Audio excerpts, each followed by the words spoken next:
Oh damn. Alright, we are live. Let's let it fill up a little bit. LCA.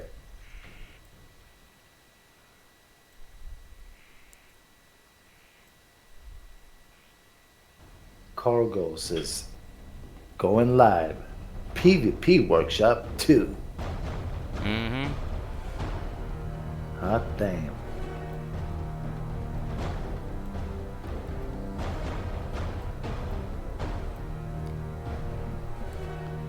What's up, Alex? How you doing today, man? Happy Thanksgiving. Happy Thanksgiving. Happy Turkey Day.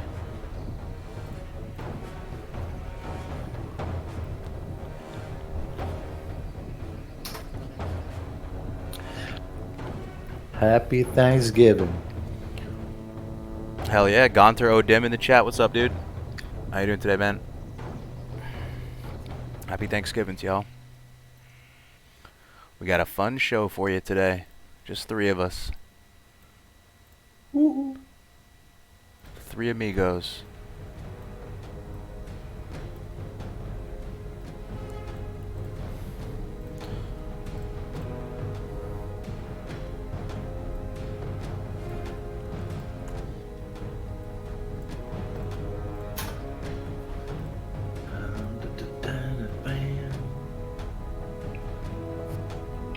Takanashi looks like Arthur Morgan. Who is that? Who is that? Let me look it up, dude. Arthur Morgan. I think that's the guy from Red Dead Redemption 2, right? It is, dude. What the fuck? Let me see, dude. No, I don't see it, Main man. character? Do you see it? Who said that? Who said It's that? definitely not a Where bad is thing. he? Guy looks kind of like just a cowboy looking Badass. guy. They want to tell you are badass. All right. Badass Thank you, I guess. mofo. I haven't seen him, but thanks a lot. Damn, those are the graphics for Red Dead. Dude, it looks so good. Red Dead looks fucking amazing, man. Dude, I kind of want to play it now. This is the graphics. I Will bought be it. even better when it comes on Yeah. PC, right? Yeah. Oh, I in like a bought few it, days, but right? I haven't had time to play it. It's crazy. Yeah. Oh, you bought it? Yo, what's Yeah. up, guys? Gonter, Nicola, Will. Yo, welcome, guys. Happy Thanksgiving. Happy Turkey Day. Hope y'all are doing good. Cold Gobble, blood, gobble. blood over eviscerate. Uh-oh.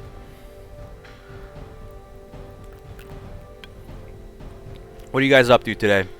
Hanging out with family? I guess it only applies if you're American. Does Canada? No, Canada shouldn't celebrate Thanksgiving, right? That would make no sense. Look up Benjamin Byron Davis. Who dat? Benjamin Byron Davis. Who is this? Voice actor. He's got a hell of a Benjamin beard, that's for Byron sure. Voice actor and RDR2 looks identical to Taka. Yeah, dude, Taka's a grown-ass man, dude.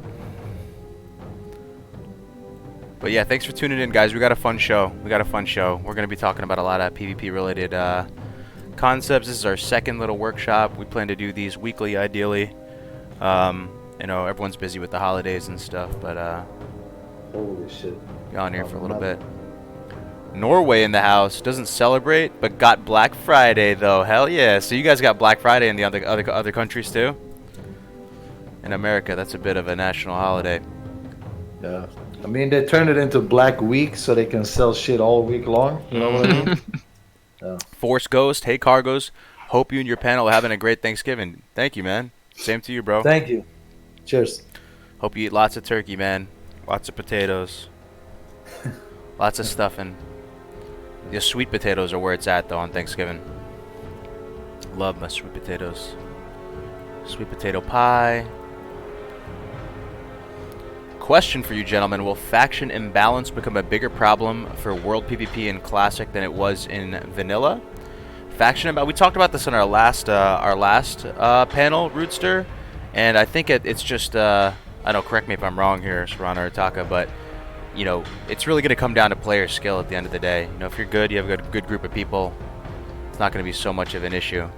But people were saying, that Alliance had kind of an edge in some respects with the Paladins.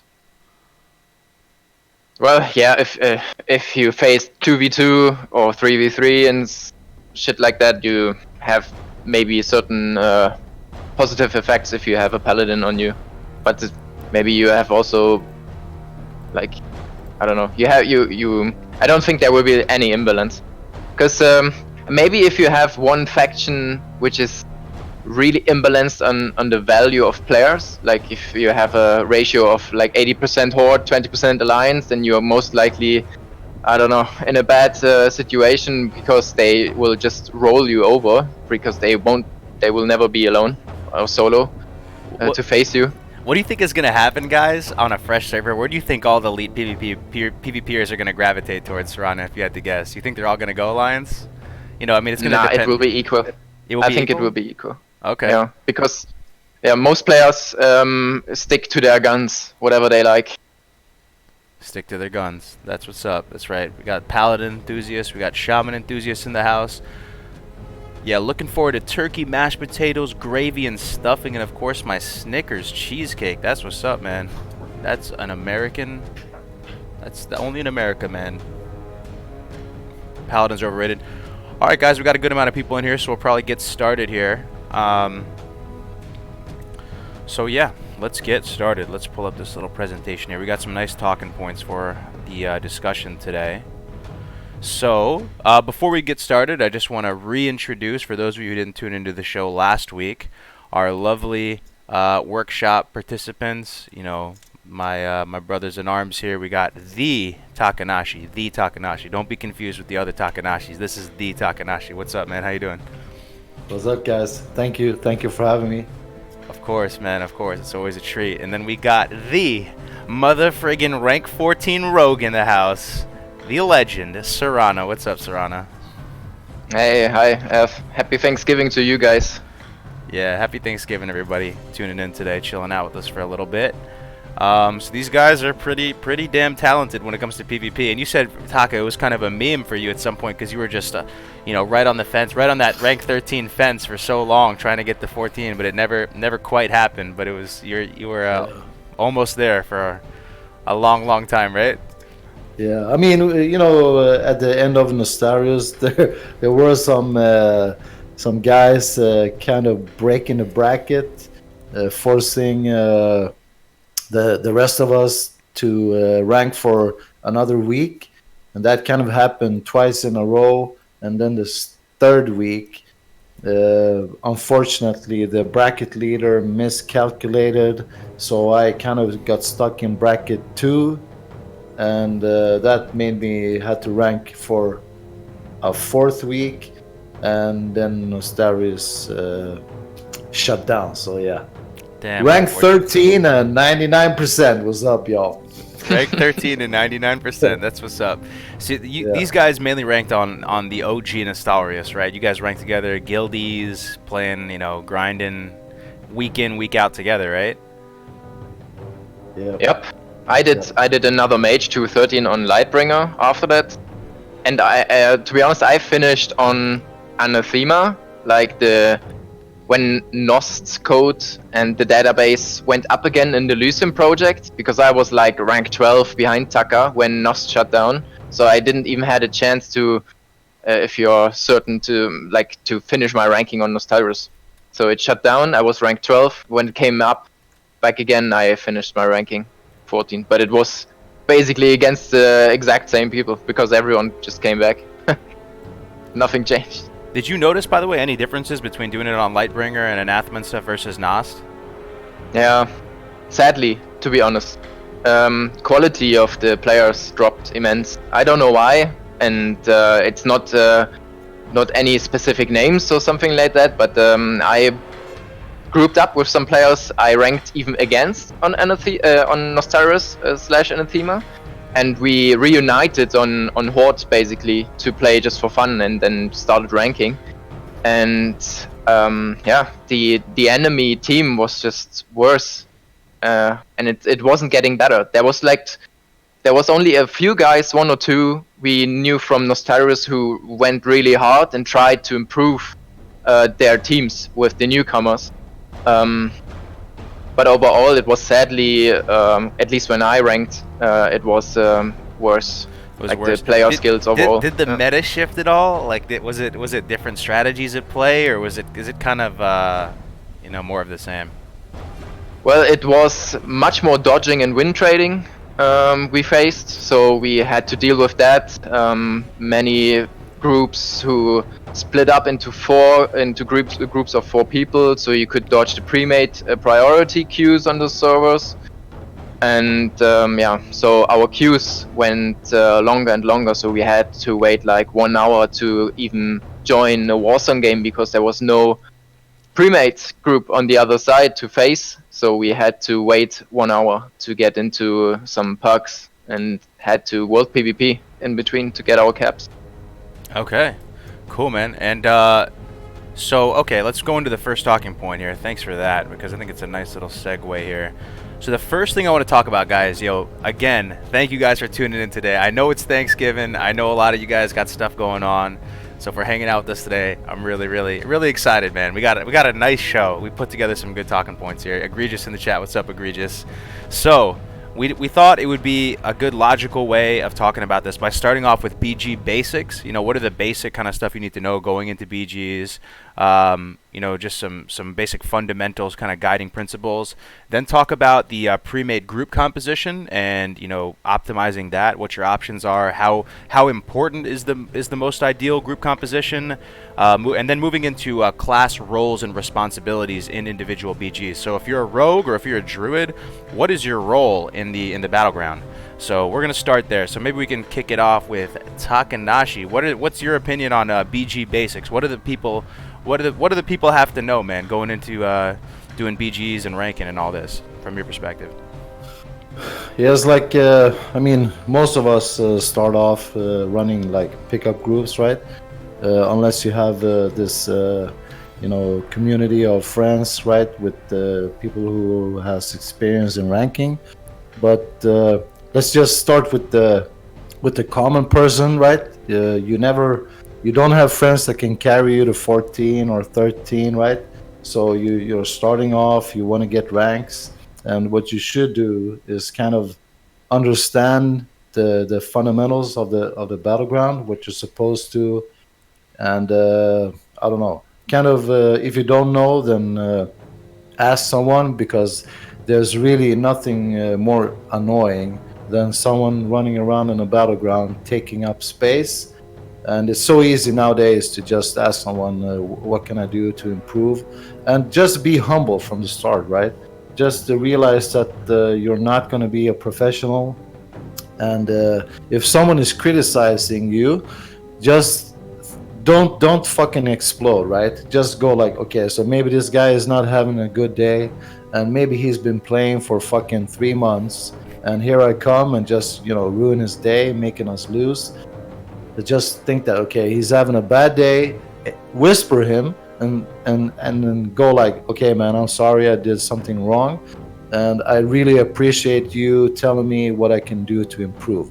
And you will probably see this guy's mentality just fucking switch like that. He's used to the people snapping right back, right? They're used to the toxic meets toxic, so you take that higher road. Yeah. So just be humble and fucking have fun. And the game is simple. You need to cap flags, you need to cap bases, and we'll get into that later. But this is probably something that I think people miss. What do you think, Saran? Is there any kind of BG basics, maybe mentality, things that you going into the whole grind that you should be thinking about? Yeah, I mean, if you know from the start that you will go hard and your aim is like rank 13, rank 14, then you should set yourself some kind of, let's say, time frame where you want to go hard. So last time we said you can casually rank up to around rank 10, and after that it gets really hard. So you either need a pre-made or you have absolutely no life and play 24 hours a day as a puck. To reach certain caps to make you get some progress, right? So how I started is basically I casually went into BGs, did my best to get rank 10 casually as a puck solo, and eventually, or like most likely, you will meet people who are doing exactly the same thing like you. They casually rank up to rank 10, and you will face and play with those people more times a day than you would maybe wish for. So either you like them or you like them not, but you will play with them, and maybe you can set up some kind of group. If you notice this guy is always in my BG, this guy is always in my BG, and eventually you will get like even a 4-man group together. So with 4-man groups, you will not most likely face a premade because you are less than 5 people. That gets you out of the premade priority queue, and you can play as 4 people against the puck, which is a huge advantage against random players because you can obviously support your friends as 4 much better than when you walk alone. Dude, And at that point, juicy. you Sorry, at that point, taking notes. at that point you have like most likely half a premade, right? You queue with 4 people, and if you do that a few weeks and resets, you will face more people. You will meet in your battlegrounds, and you will just notice this guy caps flag, so many flags. This guy ninja caps. This guy spins a flag really good. So you invite them, obviously, because you think it's a good player. Hey, just whisper them. Do you want to play with us? We are 4 people. Maybe let's group up. And this is basically how you get into the scene, I would say. The scene. And if you go higher rank, even the high rankers will notice you because obviously they don't want to have their brackets broken. So if you get anywhere close to brackets, either you talk to them because out of respect that you don't want to break any brackets, so you ask them what's the bracket. Hey, do you have a spot in some kind of bracket 2 pre-made for me because I want to go higher rank and stuff, and you will get into those groups eventually. Just because you're a higher rank, they kind of have to respect it, just because they don't want you to break any brackets stuff. So they will get in contact with you, most likely in a friendly way, and then yeah. Okay, there's a lot of can stuff to talk unpack to- there, dude. You just said some juicy stuff, like some really juicy stuff, right, chat? This is some. So you're talking about grouping with 4, and that this is kind of a sweet spot where you're not fighting other premades, right? So you're saying like, can you go pretty far with a group of 4? Can you get rank 10 and stuff with the just queuing up? With your Yeah, own for little sure. mini group? Even further. I mean, on Nostarius it was implemented because they removed the multi queue. So in Classic you could queue for multiple battlegrounds at the same time, right? So you could queue Warsong and AB, and whatever pops first, you want to go in. And I think later in the add-ons you could even swap battlegrounds because you kept the queue even though that you are in a battleground. So I think But Nostarius. for a lot of Yeah. people, making a whole pre-made of 10 people and queuing up, it's a little bit intimidating, dude. At least for me, it's a little bit intimidating. I don't have a lot of experience in that, but getting 3 dudes, 3 of your bros together to queue up and do BGs with, that sounds like super fun. Not nearly as intimidating. And the fact that you're telling me that you can go past rank 10 in a group of 4, that's freaking sweet, dude. That sounds really, really fun. Now, and also you mentioned something called breaking brackets. I want to get into what that is, but before, so I want to learn about, dude, I just want to pick your brain all day. So, all right, so with, what are the milestones, right? If you're fresh, you're getting into it, you're going hard, right? But you're a noob and no one knows you got to earn your stripes. What are your milestones as far as like time? What are you going to try and get rank X by, Y date, using Z method? What as far as the, if you're a newer player just getting into it, what are your milestones going to be? Okay, so last comment on the queue of 4 people. That's basically the number 1 method for people who want to dodge premates. So it's either a good thing if you do it legit, if you are just 4 people, or a really shady thing if you are a full premate and want to dodge the better premate on the other side. So you just queue as 4 in 2 groups and try to get in the same battleground, so you are 8 basically. So yeah, maybe we can talk about that later. That's juicy. Okay. If you just ding 60, let's say like that, and you really want to go in high in PvP, I would suggest just take a little bit of time, get some pre-biz items, because it's much easier to to even rank with those PvE items you get, because it just improves your damage, your health pool, your mana pool, whatever. And then I would suggest you to start at right after a reset. So on live servers, the reset was always on Wednesday, I think, at least in Europe.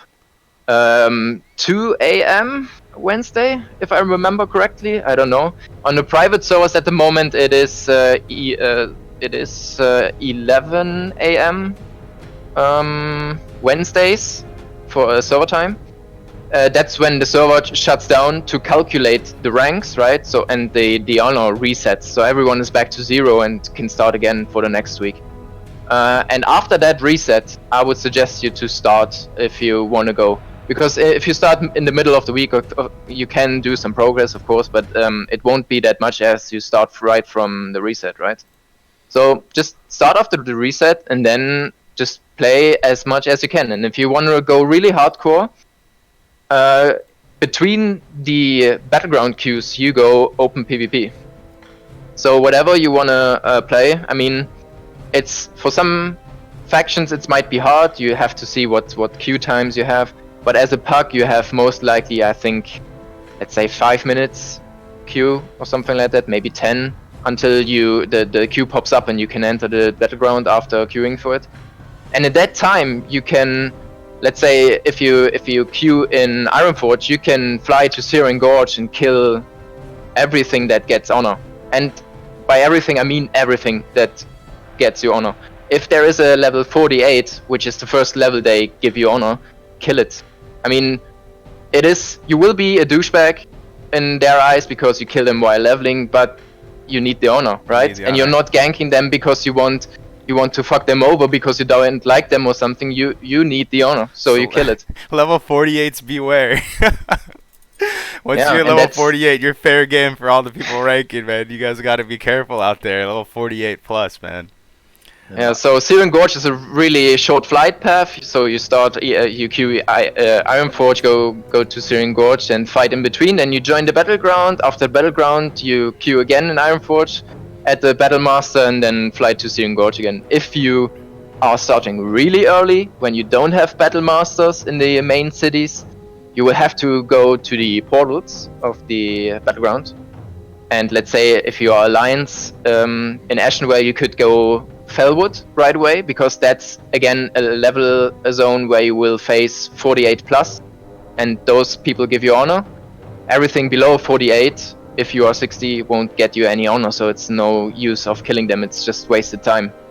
So again, you go Felwood, kill the people there to get honor, and most people really, Searing Gorge, Burning Steps. Just find something that is really close to the point or to the location where you queue, and because you don't want to travel like 10 minutes and then land there and then you pop the queue. The queue pops, right? Makes sense. So you're doing this in between queuing up as a 4-man group. Gotcha. Yeah, I mean, even as Premade, every Premade that has queues longer than 5 minutes goes world PvPing, because it is just wasted time. No one is just standing around doing nothing. Yeah. Okay, Taki, you have any thoughts on that? Well, it's exactly what I said, and I feel like especially during the evenings and whatever, you need to occupy your mind and just because it's a long fucking tedious grind. You're doing the same thing over and over. You're actually being a fucking factory worker. Putting tuna into the fucking shit and putting the lid on and doing that 200,000 times per day, right? So you need to do something that'll give you some laughs, have fun. Not doing the same thing will actually make this grind that's potentially 3 months long so much more memorable and fun, and yeah, absolutely. Fuck yeah. Get those Onyxia buffs, Sul-Guru buffs. I mean, getting the world buffs from Dire Maul is not that amazing, but Sul-Guru buff, Onyxia buff, get consumables, make sure that as a warrior, do you even know how it feels to run to gold mine with one healer behind your back and you see these 5 fucking casters like 3 or 4 mages, and you're running towards them. They're like, yo man, look at this warrior. I'm gonna solo him, kids. Leave him to me. And then I hit him one fucking whirlwind with sweeping strikes, and you just fucking delete him. You know, I mean, that's just. It sounds sometimes fun, queues man. get so bad, right? On some factions or like on some servers, you have like instant queues. You press the button and instantly the BG pops up. So you don't even have time to get your consumes from the bank or from the auction house, or cannot do craft any new grenades, right? You remember, Tucker? We had like shifts. We had like certain anchors, right? So anchors are people who defend the flag in AB. So they just stay at the base and defend it. That's the anchor. And we had switching anchors at the blacksmith, because that was where you could find an anvil and you could actually craft your grenades in the battleground, because we had no time outside of the battleground to do it. That is hilarious, that dude. was You'd craft them pretty in fun. the BG? Oh, man, dude. Yeah. And just you know, some fun fact, right?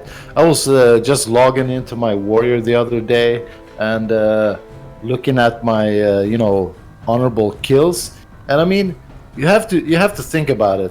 You know, this is fucking vanilla. This is a private server, and most people that play World of Warcraft, and they played through all the expansions, and they're playing BFA today, they're at, you know, 20, 30, 40, maybe 50k honorable kills, you know, and I have 59,000 honorable kills on my warrior. And that's what ranking is, you know, is a long grind, and you're gonna kill a lot of fucking sons of bitches. And I'm sorry. But depends on class. To be fair, Yeah, that depends on class. course. So on my Warrior- rank 13 mage, I have like 20k. On my rogue, I have 40k, because I never fight mid, so I have less. But yeah. Absolutely. Yo, so tell me, Absolutely. can you guys break it down? So you guys, this is probably boring to you, but tell the people of the world the juicy PvP rewards that you can expect while ranking at the different ranks. You know, you got your potions that you can use, you get access to gear, you get the weapons at 14. Can you break it down off the top of what people can expect, as you know, what's the rewards here as they're making this great journey? Okay, so first, and like nearly most obvious thing you get is your insignia, right? Of so course, you want that PvP trinket. That old trinket, to get- yeah. Yeah.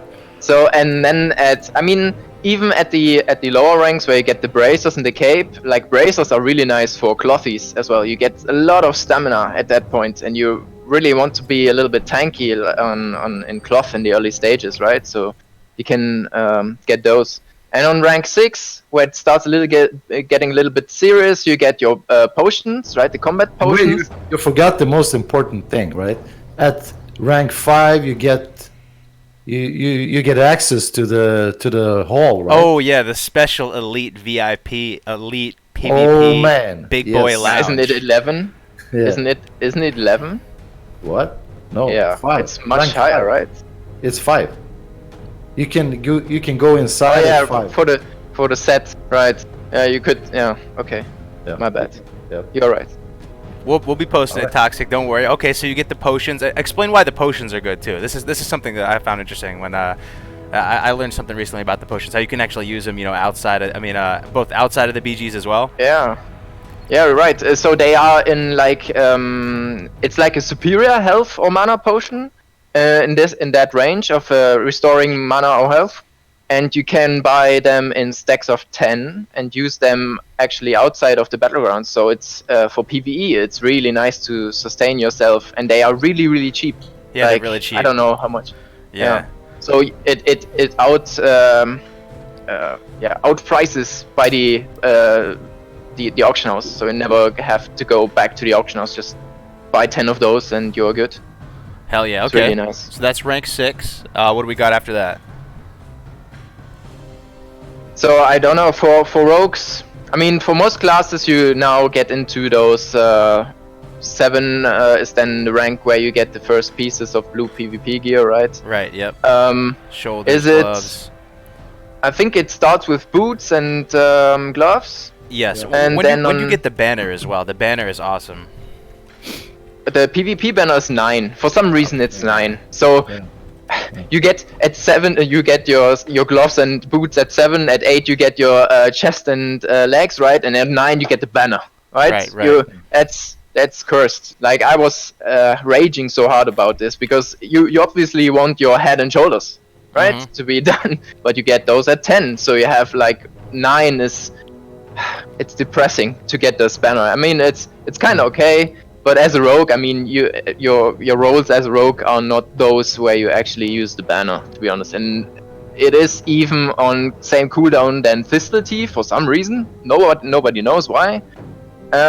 So you won't use it anyway. That's pretty bad for you. So rank 9 is a depressing moment in the grind. And then in 10 you are pretty much happy because you have your full blue set. That's some day to cheer, I would say. How useful is that set to you as a rogue, the blue set? Well, the nerfed one, let's say not nerfed one, but the 58 one, so the not buffed blue set is okay-ish. It's nice for PvP because you get a lot of stamina and attack power. And when it's buffed later, I think in patch 1.8 they buff it. It's really nice because you get hit stats, and that will boost you in PvE as well. So even if you only have time to rank to 10, it is worth it in the later stages because you will get a lot of hit gear for PvE. And do you think anyone can rank to 10? You know, you can be a total noob and you can realistically expect that over time you can get to 10, you know, putting in a few hours a week or something like that. That's totally obtainable. I think a lot of people are a little scared by ranking in general, myself included. It's a little bit of an intimidating, you know, thought. So you think that's a reasonable goal for you know, most people, or? Yeah, I think so. I mean, everyone starts at some point, right? So, and you have like at least 10 resets or 15 resets before you reach 10, and that's the time where you learn, and you won't be that intimidated when you hit like rank 7 or 8 because you know what's up. You know the people you're facing. You will see the same enemies on your server again. That's the nice thing about vanilla, actually, right? You learn the community, even the enemy community.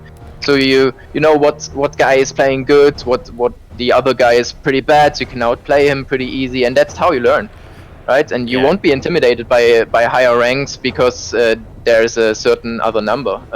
So they can be higher rank and worse than you, and they can be lower rank and even better than you. But you will get and gain confidence as much and as more as you play. So yeah. Just I mean, it's like anything else in life, right? You just have to put the hours in and learn as you go along. Like the Chinese people say, 10,000 hours makes the master. Oh, I heard that, right? 10,000 hours and you become an expert or something like that. That was in some book. Yeah. That's when you're a master. Yeah. That's when you're a master. I think you guys might have I think you guys might have that. You might about have that, right? In WoW PvP. That's well, you never stop learning, right? There's stuff I even don't know. Yeah.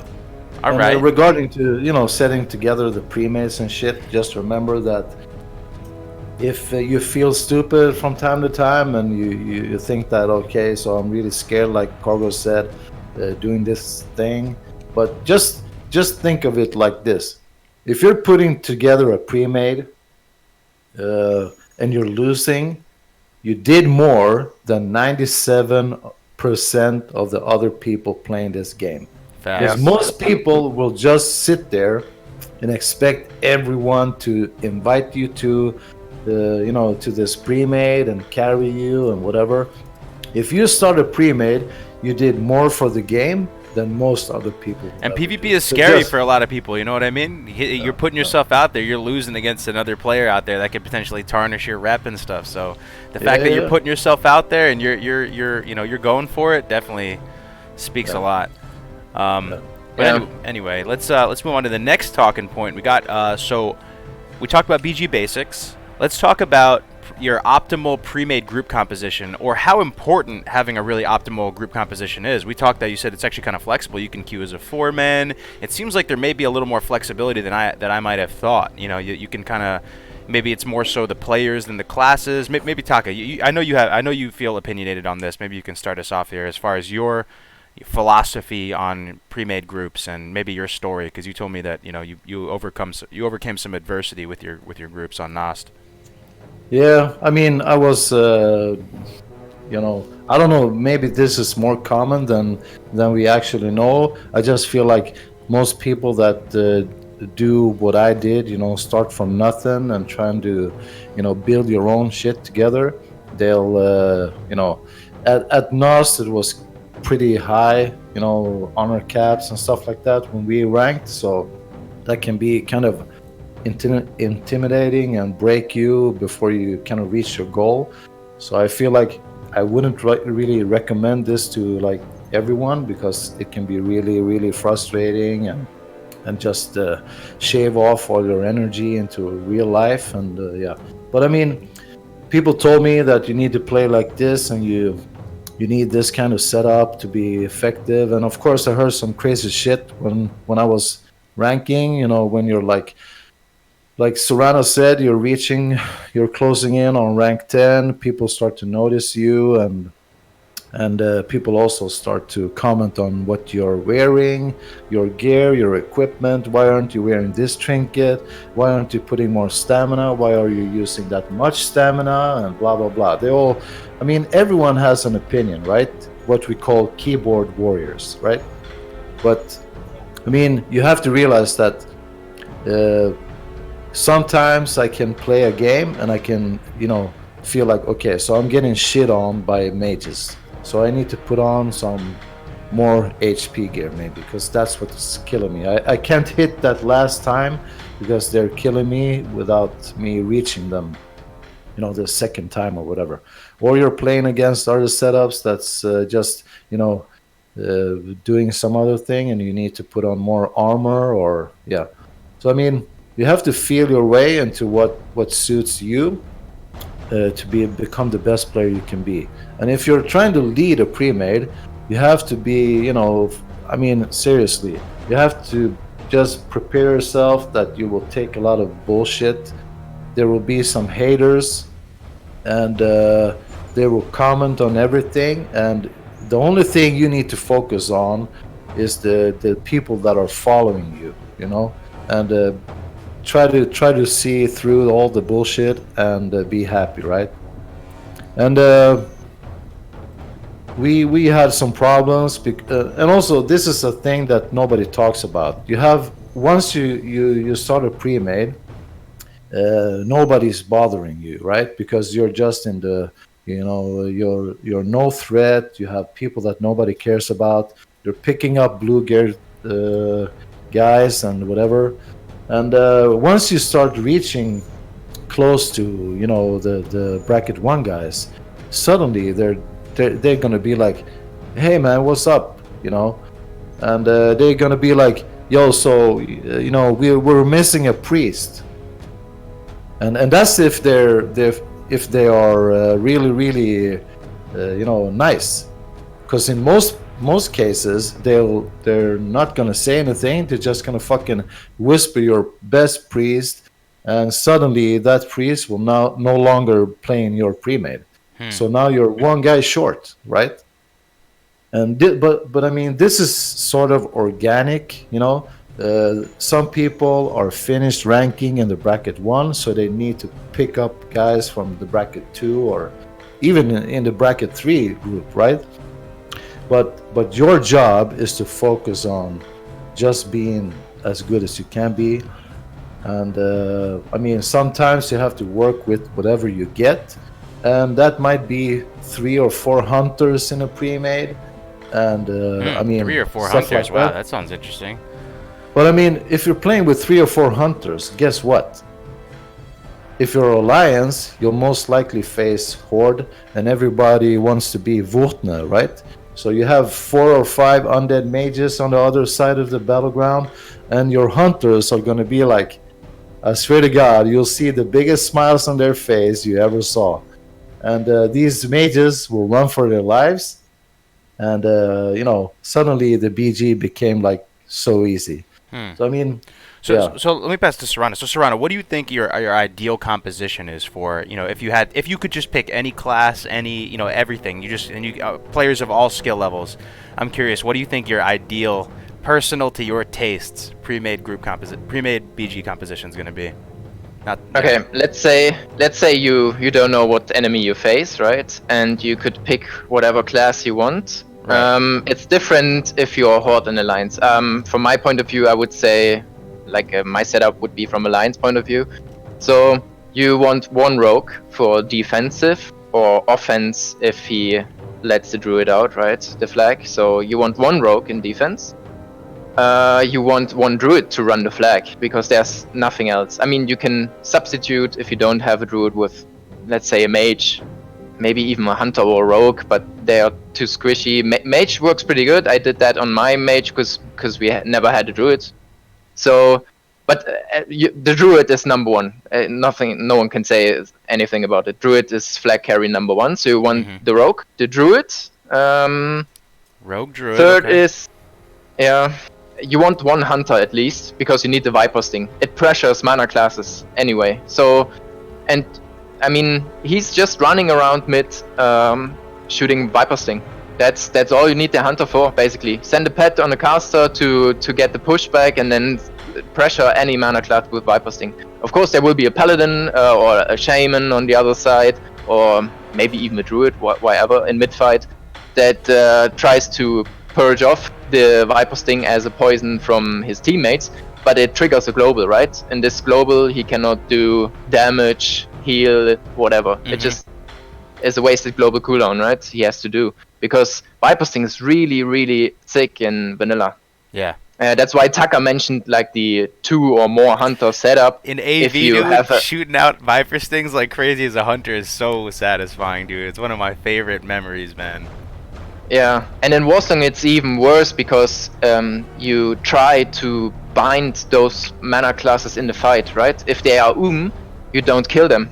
You just don't kill them because if they respawn, they have full mana again, right? So you don't kill them. You just let them and you don't let them drink. You always keep them in fight. Just hit them once. It's 10 damage, whatever. He's in fight. He can't drink, and he's so he's totally useless.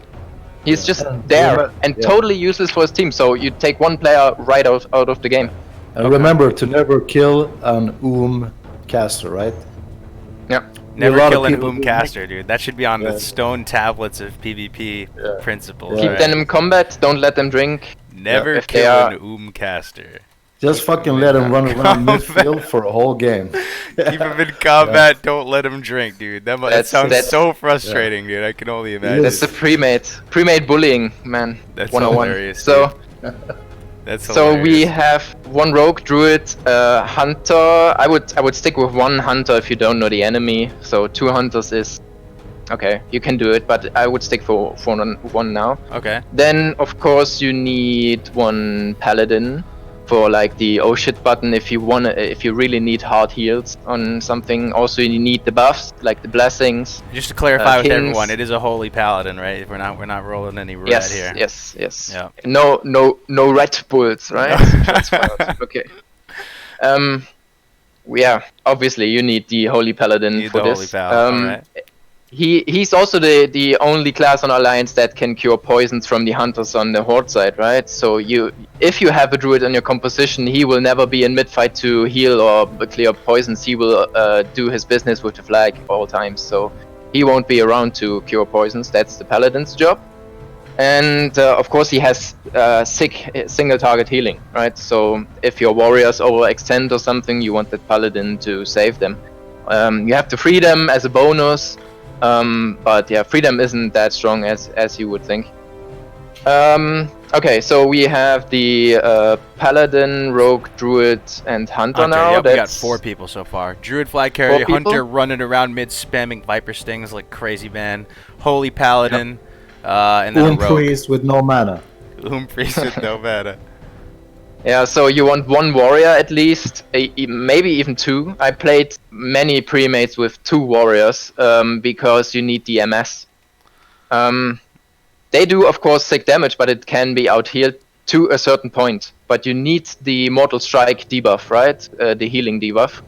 on the targets, because your rogue won't be around. He's defending, so there's no wound poison in the middle fight. So you need the MS from the warrior on your main focus target to nuke it down if you can. Okay. So 1 to 2 warriors. Okay, I'll put 1 for now just to see what kind of flexibility we have. So Yeah, now we're okay. at Then 5. We're at 5 right now. Obviously, you need a mage for the crowd control in mid fight, or even to support your druid if the enemy rogue is just too good and fucks up your druid. You send a mage with the druid to crowd control him, so your druid has an easy life getting the flag out. Otherwise, he will be in mid and he will be peeling. That's his only job. He's not like spamming frostbolts all day. He will peel, so he will sheep certain targets, counterspell, rank 1 frostbolt melees to annoy them, not getting close to your healers, frost nova them, sheeping into casts to break them, and so on. So you are utility and support as a mage in midfield. If necessary, of course, you can just blow off your trinkets and help to focus down one target if it's really low, right? But you do a better job if you're supporting your team with that. Other people do more damage than you. And Okay. you are obviously Frost, so you have much more utility as Frost. Some people go Elemental, like really good mages go Elemental. You're more vulnerable in as yourself, so you only have like 1 block or something, no ice barrier and shit. But you deal more damage and can control much better, and have sick burst if needed. So that's the mage, right? Then you want 1 warlock. And the warlock, that's where it gets sick. If you have like BWL patch server and you have a warlock with 6 gear, it's insane what Shadow Bolt crits he So gets out. this is not an SL warlock then? If it's a shadow build, this is like a what kind of warlock? Yeah, is it's this? Destruction. Destruction. I think it's Destruction. Wow. I'm not really sure what kind of spec they use, so whoever is playing in a Premade as a warlock, please don't flame me now. I don't know your spec. I never played a warlock myself. There's I think warlock is really a high skill cap in PvP as well, so I never touched it. It's so hard to get into. But we had some warlocks in the Premade that were just sick. You always want to reserve like your berserker buff in the huts, right, for the warlock or the elemental shaman if you're a horde, because the warlock is just so sick. He's just in the back line and then casting shadow bolts over and over, unless unless it really gets bad for your team, then he will support with Shadow Death Coil Bolt and turret, Fierce. dude. That sounds kind of fun. Playing a warlock, Yeah. getting berserker buff, and just Shadow Bolt turret stuff to death. That sounds sweet, actually. Okay. And People are saying it SL really Ruin, is like SM that. Ruin, Destro Nightfall. Okay. Thank you, Banana. Thank you. Yeah. Bro. It is really like that. So it's one of the main DPS sources you have in the mid fight, at least in Warsong, and even in the fight, let's say around Blacksmith in AB. So if he dies early, you lack a lot of DPS. It's sick. Even, I mean, this is the job of a warrior, you know, to recognize the biggest threat, never overextend, kill the fucking like priest healer and the warlocks, right? Make sure that they cannot burst heal and like Sorana says, produce that amount of damage because warlocks killing warlocks as a warrior is like free candy, you know. yeah. So as a warrior, that's who you're looking for. You're looking for the priests and warlocks generally. You know, as a generalization, you've prioritized them pretty high. I mean, I'm looking for the person I can see is playing the game best. You know, I just have to see who's positioning themselves in a really threatening way, and just trying to get in there, not extending, fucking popping. You know, the banners that Sorana talked about. These are suddenly really important for warriors. You know, put down. And in those big battlefields, just take turns on putting down a banner in each group and killing the biggest threats, not overextending. Don't be scared to use consumables to stay alive. And use we'll get into the engineering parts later, right? so I'm not gonna get into that. But engineering is so fucking big, and these big battles. Once you're, especially in erratic basin, when you get into these 15 versus 15 fights at times, and yeah. But absolutely, warrior, and if there's a second warrior or a third warrior, you should always have this warrior who is kind of the lead warrior, and everyone else is making assist macros to follow this guy. So when you're charging someone, at least 2 warriors are charging the same target, and you have no idea how fast that target goes down. It's insane. Just 2 warriors connecting, and just clap him, well, dude. Just clap yeah, him. bam. Mickey Night Night. With the back of your hand, just fucking slap them. NPC delete, bro. All right, that sounds fun, dude. I'm hyped to play this. All right, so let's finish it off. We got 1 rogue, 1 druid flag carrier, 1 hunter, viper sting botting in mid. We got the holy paladin, 1 to 2 warriors, 1 mage for utility and support, and 1 warlock just turreting shadow bolts. That leaves us with how many slots? 1, 2, 3, 4, 5, 6, 7. With 2 more slots potentially, 2, 3 more. Yeah. So you want 1 priest at least in alliance premates. On horde is even more important because like priest has group healing, and he's by far in higher equip progression, right? In BWL patch and shit. He's the most efficient healer on mana, actually. If you have like CG drink it and stuff, it is really sick what he can out heal, even against mortal strike effects and stuff. So a priest is your best healer you can get, because again, your druid won't be around, right? You don't have a heal druid. He's like flag running spec. Your holy paladin can always only heal 1 target, and even needs some globals to abolish poison and stuff, right? So your priest needs to heal everything else, basically. All right, man. This is super good stuff right now. Okay, so we got priest. I love what Banana Joint just said. He said, seems like there's going to be 1 of every class almost. This is a beautiful thing, man, that Vanilla's like this. Do you think they planned for it to be like this? For the BIS pre-made setup to have almost 1 of every class? That's so freaking cool, man. All right, anyway, so we got like 2 slots left. What are you thinking? I guess it's time to start doubling up on them now, huh? Yeah, now you start double up. So you never take more than 1 rogue or druid. That's for sure. So now you can adjust. Like if you know your enemy has more casters, you want to get 1 more hunter, right? Because the multi-shots on Clothies are like deadly as well.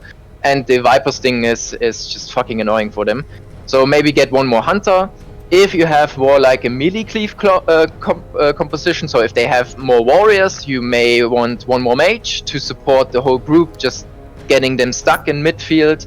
Or maybe another warlock if they're overextending, so just 2 shadow bolts connect and just delete him right away.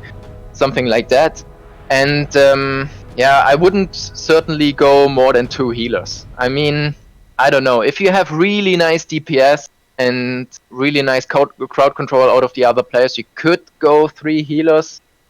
But I think you can't kill stuff in mid then.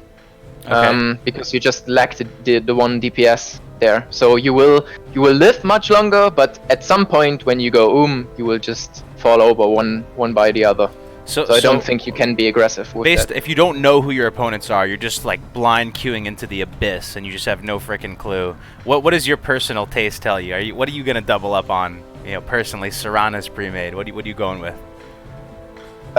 Probably mage, because good mages can make the enemy lose and yourself win. Mages are really nice. I mean, having 2 sheeps on the field is really nice. If you fight against Horde as an alliance, they only have priests as healers, and both priests can dispel, right? So if you sheep one of them, the other one will dispel them, and the other way around. So you will never have any sheep around. So if you have 2 mages timing those 2 sheeps on those 2 priests, no one gets out, right? Damn. So you can lock them down.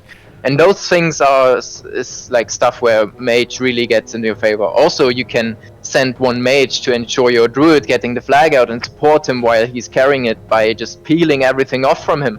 Sheeping, rank 1 frostbolting, novaing stuff and shit, while the other mage is helping in mid to control the fight. So it's really nice to have a mage around. They are like such an all-rounder. They can deal DPS, can peel really sick everywhere. So I would go personally. I would go with another mage. And then if we had 2 warriors, we're done now. We have the whole combo. Or is there one last slot you'd fill with something? If we go with 2 warriors, 2 mages, we're done. We got 10. But is there a 10th slot of another class, or you think 2 warriors is probably best? Yeah, 2 warriors probably best because some. I mean, 1 warrior will get crowd controlled maybe, and then you need the other one to get the MS on your target, on your focus target. So having two MS on target is, I mean, it's not a waste. And they deal good damage. Yeah, really nice. Alfie's asking why rank 1 Frostball. It's just the cast time, right? The cast time is still getting that slow effect on there, but it's just so short. It's a 1 second cast, right, with the reduction, so you're able to just crank it out real quick, Alfie. Man, that is interesting. I find it so cool though that, like, you know, you're a rogue player, but you're like only 1 rogue tops, man. Only 1 rogue tops. Yeah, sad life. Sad life. As a rogue. Sad life. Okay. So I have to agree with Serrano regarding this. I'd say, like, if you want to double up on anything else than warriors, you either pick. It's kind of situational, right? You either go like mage, priest, or in some cases hunter. That's the 3 classes I would double up on, because mage, priest, they can do pretty much the same thing. They can support the druid. They can support whatever. It's really amazing. One class is healing, and they can fair bomb and shit like that. If the other team is turtling on the last base, I mean, come on, dude. Just a priest and a mage dropping down, fair bombing, and then frost nova, whatever. The druid is out of there, and the flag is gone. You know. Yeah. It's really. And I mean, really important thing that's for Warsong, right? In AB you have 15 people, so you have 5 more slots, and you play a little bit different there. So. Yeah.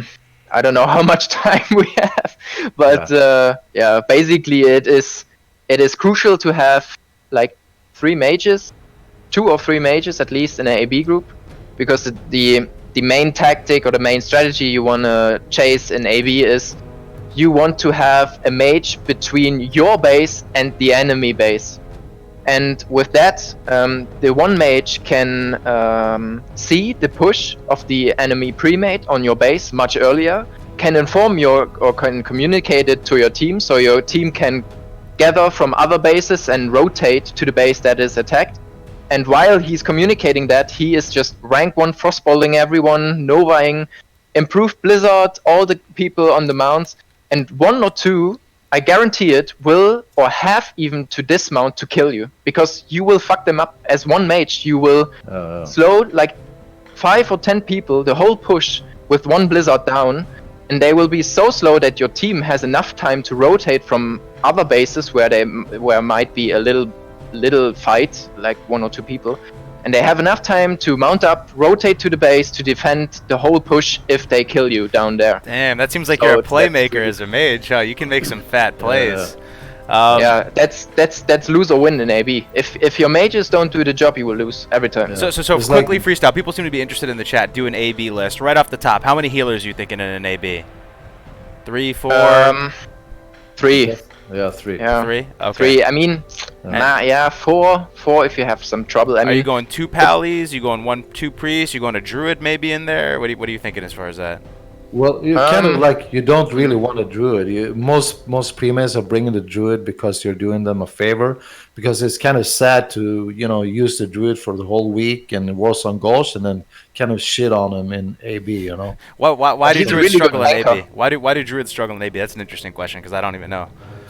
Well, I mean, they're not that. I mean, you have the hunter guarding, let's say, for the alliance. You have the hunter guarding stables. You have the rogue on gold mine usually, and then you have other classes on lumber mill, and you have some guy on blacksmith, and you go for farm, right?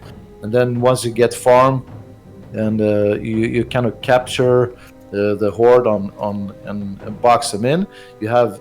At some point, you need to force other guys to leave their bases. But druids are, I mean, they're good anchors, because a good really good druid, yeah, they're really hard to kill.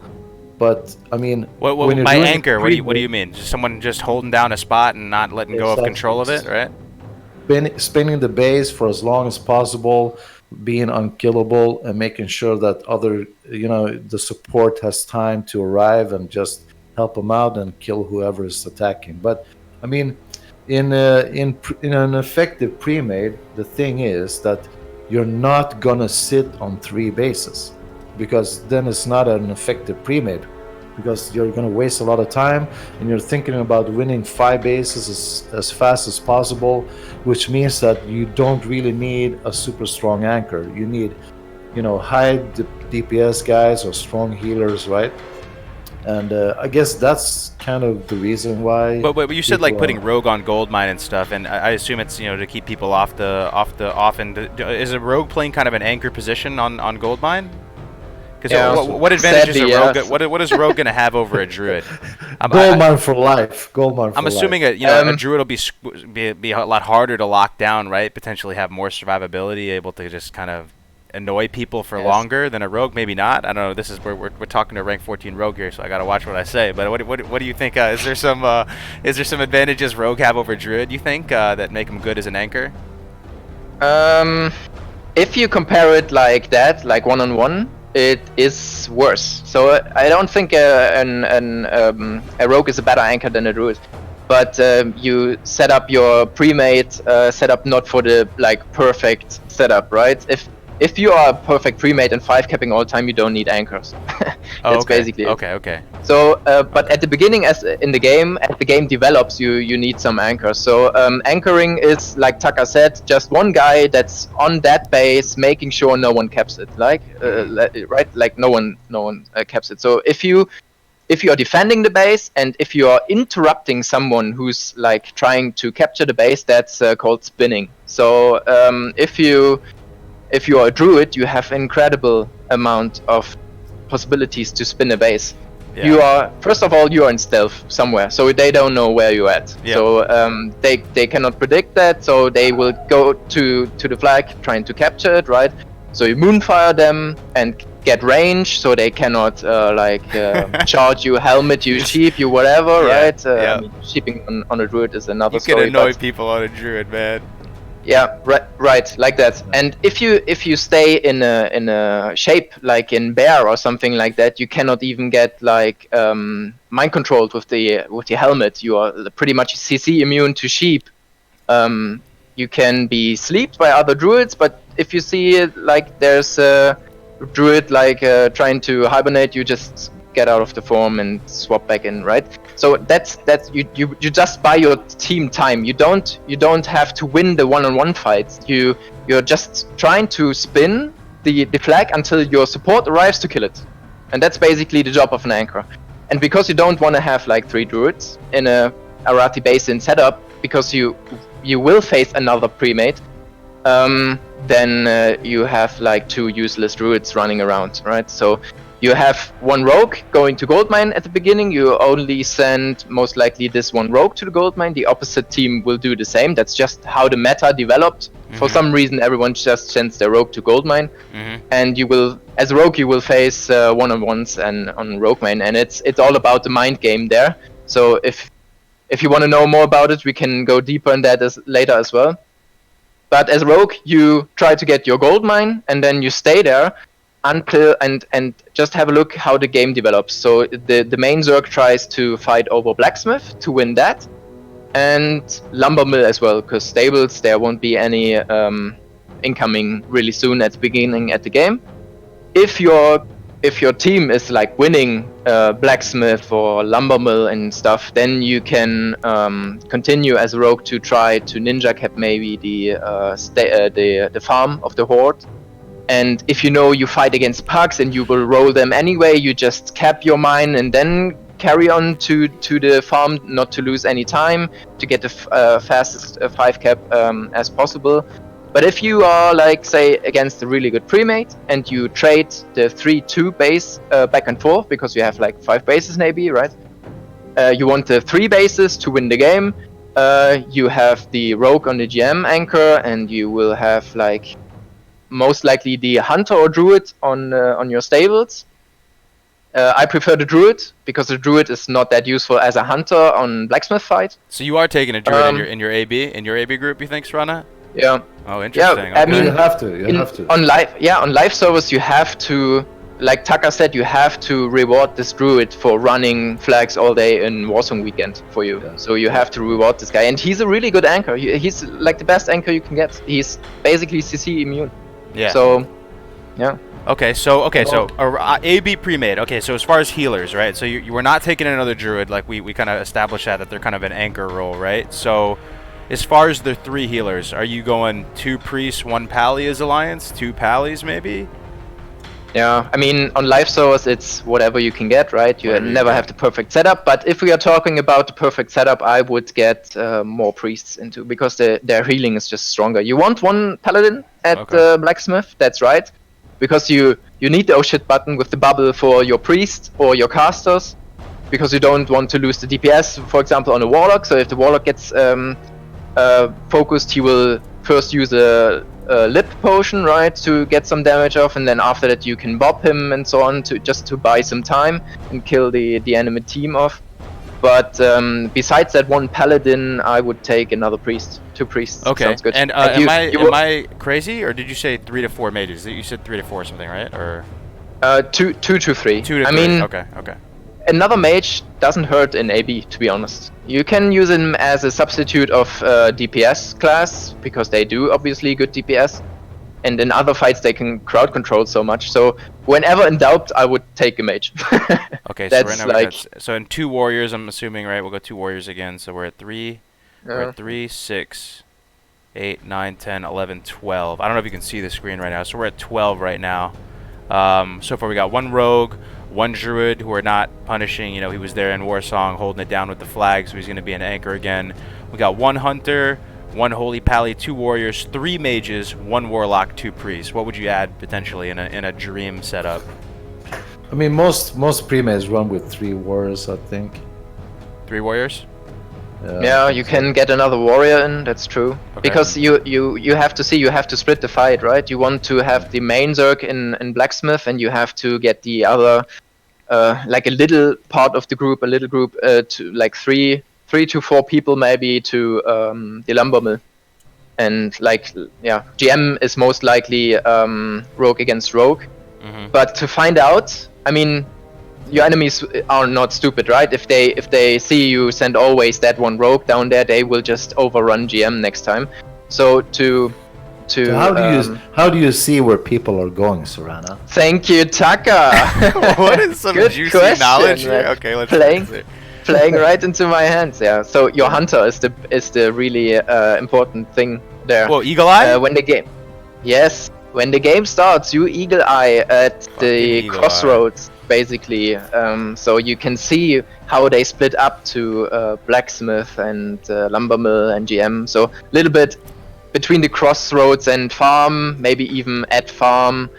You can eagle eye, and he communicates to the team how many people go where, and then you can set yourself up. And of course, you set yourself up before the game, right? So most premates do it like that. They have a raid open, and they put the people in certain groups, and then they just say group 1 and 2 go blacksmith, group 5 is stables, this group goes there, blah blah blah. You can do it like you want, but you have. The more and more you're telling me about these strats, the more and more I love vanilla, guys. Like Eagle Eye, yes, Scooby Doo. Eagle Eye actually used it top level play. That's so funny, dude. I love vanilla, man. Vanilla best game, dude. Best game. Like, how is that even? This is crazy. Yeah.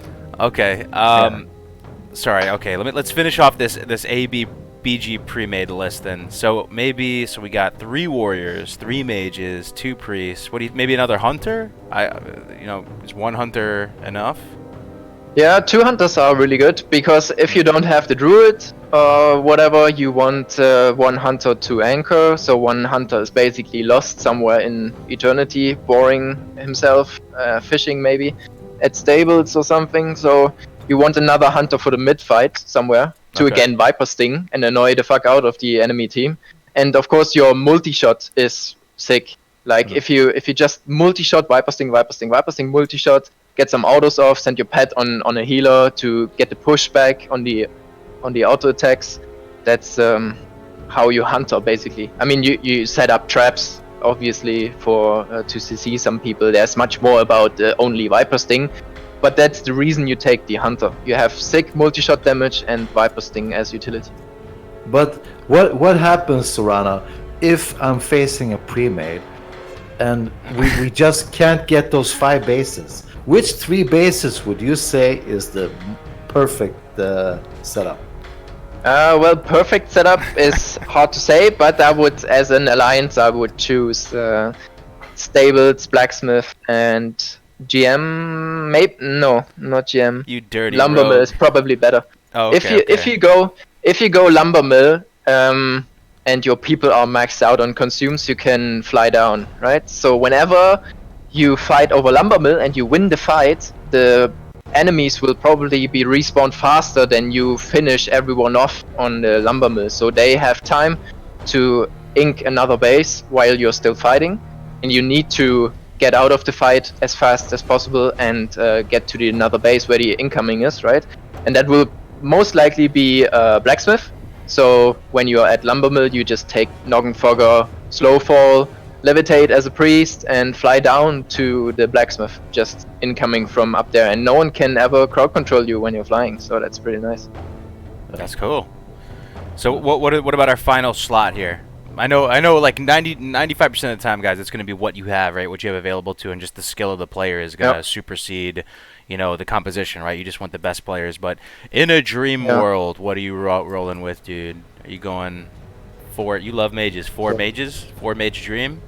Are you going 2 4 pallies? mages. I mean, We going mages. 2 rogues? No, 3 hunters, 4 Well, warriors, 3 priests. This is also situational, you know. Sometimes you have maybe 2 pre-mades, right? And you're trying to fit in as many as possible into one, and sometimes you have 3 pre-mades. So at times it's just the last slot is a guy that's just, you know, shit. This guy doesn't have a pre-made. We need to just fucking put him in this so he can get some honor, you know. Dude, sometimes it's just that, right? But we're talking about Classic WoW Esports 2020. Hell yeah. Beijing. So, ESL let Classic me- WoW 2020, guys. That's what we're talking about. Yeah. In Cologne. So let me just ask chat. Okay. As Chad. as an alliance, right? I don't know how many times I've seen people take 4 bases, and we just can't get whatever from the horde, and they just camp and turtle on farm. How do you get farm, right? It's very hard to get it because the graveyard is really close to the flag, so that means that they can actually die and make it back before you can cap it. Is there anyone in chat that knows how to get farm 100% of the time? 100% of the time? That's a bold One- statement right there. 100% of the time. That's a bold statement a- right there. That's Yes. cocky, yeah. Yes. 100. I actually learned this from a guy called Proctologist. He's a priest. He played on every goddamn private server there is, and he taught it to me, and it's insane. Blizzard Graveyard. Blizzard Graveyard. Yeah. That's I really don't know, good. dude. Enlighten That's us, come Taka. close. Enlighten us, dude. Please enlighten Yes. us with your proctologist teachings. So we just go back to basic Roman legion strategy. Okay. The pincer maneuver. Mm-hmm. You divide your team, you call all your anchors, and you separate yourself into 2 small teams, and you mount up, and you just ride out maybe 40 yards from the flag, and you kind of like, if you can see what I'm doing, like you're riding on each Yeah. side of the flag, and you're counting down, and at the exact same time you just stop and make a 45 degree and just fucking attack from one side each. And 100%. it doesn't. It sounds like, hey dude, this is just too easy. I swear to God, if you don't fuck up, This is just as easy as it sounds. You'll break that turtle, you'll wreck them, and just make sure to cap that flag. Farm Yeah. 100% of the time. Can you do it on reverse as Horde, you think? I mean, it'd be the same thing, right, to get stables? Well, I don't think that Horde has the same problem because the graveyard is not that, I think. Horde is harder Yeah. to get. So basically what Taka says, that's called pincer move, right? So you can Yeah. Google it. It's like a 5 pages thick article on Wikipedia. Yeah. But basically you just hit them from left and right, pincer them together, and they will back out because you come from left and right and they are just overwhelmed and go to the back, and that's where you can capture the flag basically. But it doesn't work on every time. I mean, you have outstanding players on the other side as well, right? If they are a pre-made, they might know this, so they just mages just blink in, give you some AoE at the flag, and you're fucked again. So it's not that easy. I wouldn't agree on 100%, but it's a good way to approach this. And Horde has it a lot harder on stables because the graveyard is much closer to the flag, and I mean, you have the house to break line of sight, but you just move a few steps and go around. So it's much harder, I think, than for Alliance to capture the 5 bases if you don't do it quickly. I guess if we play Horde, we just have to work out our own strategy, right? Some new proprietary strats, yeah, dude. Oh yeah. So what is this final slot, man? What is the ultimate ESL Cologne 2020 Classic WoW Championship? What are they rocking, dude? What are they going with? Are they going second hunter? We have second right? hunter.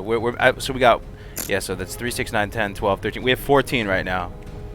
We have 14. Yeah, so Priest, I don't know. Yeah. As Alliance, hard to say. DPS, some kind of DPS, maybe. Yeah. I mean, 4 warriors is too much. Would never ever do this. In an Arathi Basin environment, let's think here. Shadow Priest, maybe? If you have a really nice Shadow Priest, sick damage. Spicy, some Shadow Priest action, okay. Have the AoE fear, but he's going pretty much, or really fast. So you have to make it count quickly, right? You have to be a force. It's really strong at early fight, blacksmith, wars and shit like that. I mean, Shadow Priest is kind of insane. So yeah. Okay. I mean, you could even go second rogue. As someone in the chat is saying this, you could go second rogue. If everything goes to shit. You can go do some ninja action with those 2 rogues. Because they can like sap to blind 2 and then capture.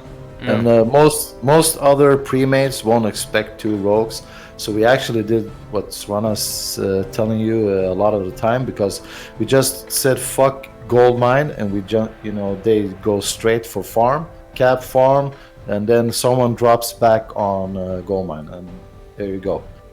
You're fighting Horde at blacksmith while you're capping lumber mill, farm, stables, and gold mine, and that's 4 bases. Horde gets killed and they spawn at their base, and it's easy to box them in. Okay, so we'll go 2 rogues, man. We'll put 2 rogues in here. All right, and that makes 15. So we completed the AB one. Now we've been talking about it like pretty much this whole time, but so your roles and responsibilities during the BGs, right? We've been talking about Arathi Base. Maybe we switch gears back to Warsong for a second. Maybe we'll start off with Taka. As a warrior, what is your you talked about it a little bit before, but what's your like mindset and your role in your group? Is it to just go after the highest priority targets and to be adaptive and to find the ones that is posing the biggest threat and just to stick on them like white on rice?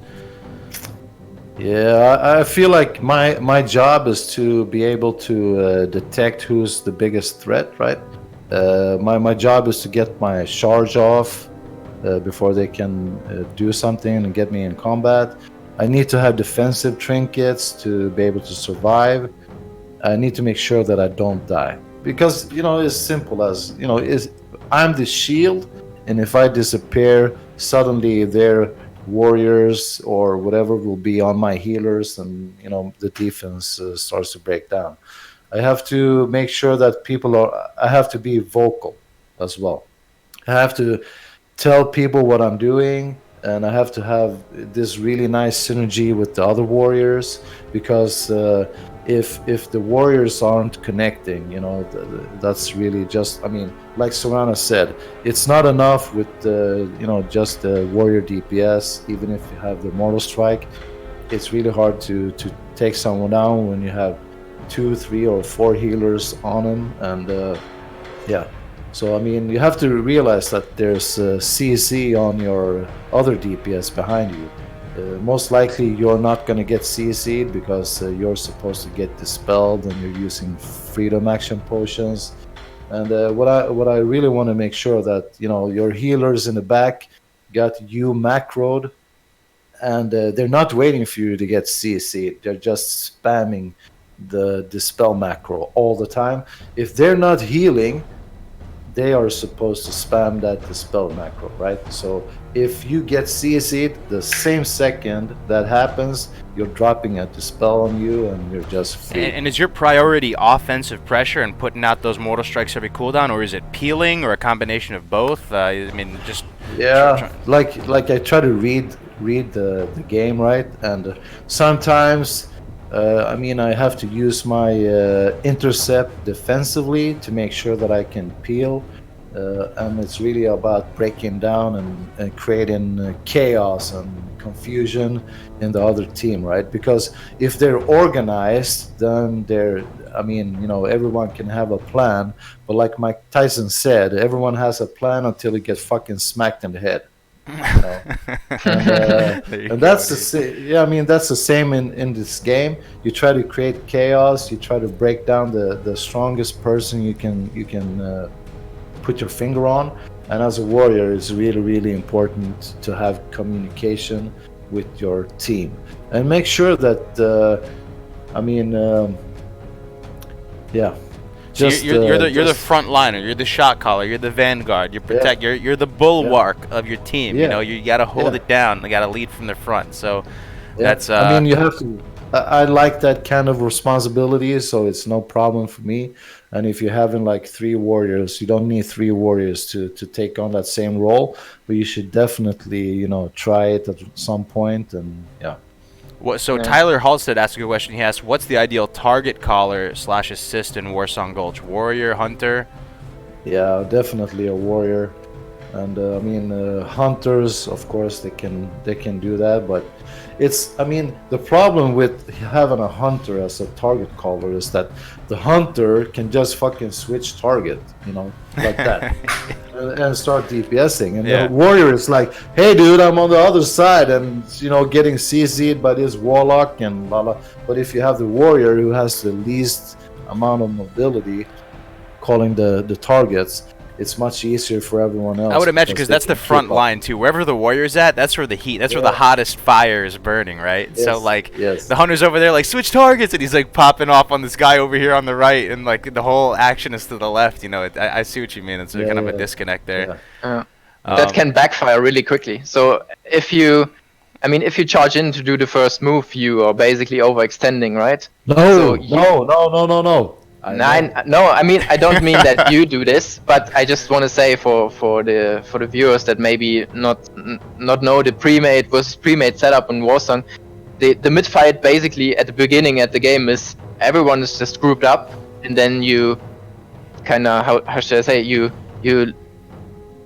touch each other, right? You don't go full in, man. Just rape this guy and blah blah. You just check yourself out. It's a little foreplay. Right? It's a little foreplay. You're just testing each other out, sizing each other up. Yeah. Okay. All right. And basically, you try to make someone overextend on their side, because if a warrior of them says, okay, let's go, and charges in, and he's totally alone because everyone else on the team was not ready or something else, you just nuke him in 1 or 2 seconds. It's a game of chicken. Yeah. You dance it back and forth. Someone pulls a Leroy and you just clap him real quick. You just erase him, right? You just erase him, and then, okay, all right. And there are certain things around this. You can even make them overextend by force. So if 3 or 4 guys in mid have a mind control cap on, you can just try to get in range, out of sight, maybe behind the wooden stomp in the mid, and then you just mind control someone, and mind controlled targets always run to you when you're capped. Like you have a little pet bar and you can make them follow, and you just run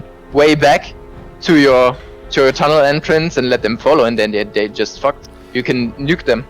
So the opposite team has like to dispel this shit or maybe help him, but otherwise you can make them overextend even though they don't want to. So you can kind of trick them You gotta into debate them. You losing the gotta mid debate fight. them. All right. Yeah. You said something really interesting last time, Serana. So you were saying, as a warrior, you got to get out. I mean, as a rogue, you got to get out of the mentality that you can just kill someone in a little cheap shot combo. Like, you actually need to use more of your kit and plan for a longer game. Yeah. So what is your role? What is your role in a Warsong Gulch? Okay, your basic role, your basic role in a Warsong is defending the flag. That's all you gotta care about. The flag is always in your mind. So when the game starts, you don't even join the mid fight. You set yourself up in your flag room. There are different approaches of different rogues how they do this best, but I think setting yourself up somewhere on balcony is pretty good, because you obviously wait for the enemy druid, right? And he won't just come in there and be la la open on me, no problem. He will stealth in as close as he can, set himself up with maybe a fab and his Skull of Impending Doom, and then grab the flag and run out, right? Because druids cannot, in vanilla, druids cannot click the flag when they are in bear or in whatever, moonkin, whatever. They have to go caster form. Yeah. Yep, they have to be in the caster form. So most druids stealth in, like they mount up, just go around the mid-zerg and run up your ramp and then go to the balcony, stealth there, and then pop the fab up there, the Skull of Impending Doom, jump down, get the flag and get in shape and run out. That's like 101 of druid meta, I would say. I mean, really good players do it obviously otherwise, because they just know how to play around the rogue and so on. But that's the most, like 90% of those people do it like that. So if you are, as a rogue, on the balcony, right on the edge, you can equip like something like the cat's eye goggles, which give you stealth detection, or you use cat's eye elixir, which is like 10 minutes and really cheap from the auction house, low level potion, which increases dramatically your stealth detection. And you will get a sense when the druid, a sense of timing when the druid could be incoming you're to your up top, base. Right? You're not sitting down on the bottom level by the flag, right? Yes, you're up you're top. Up top, okay.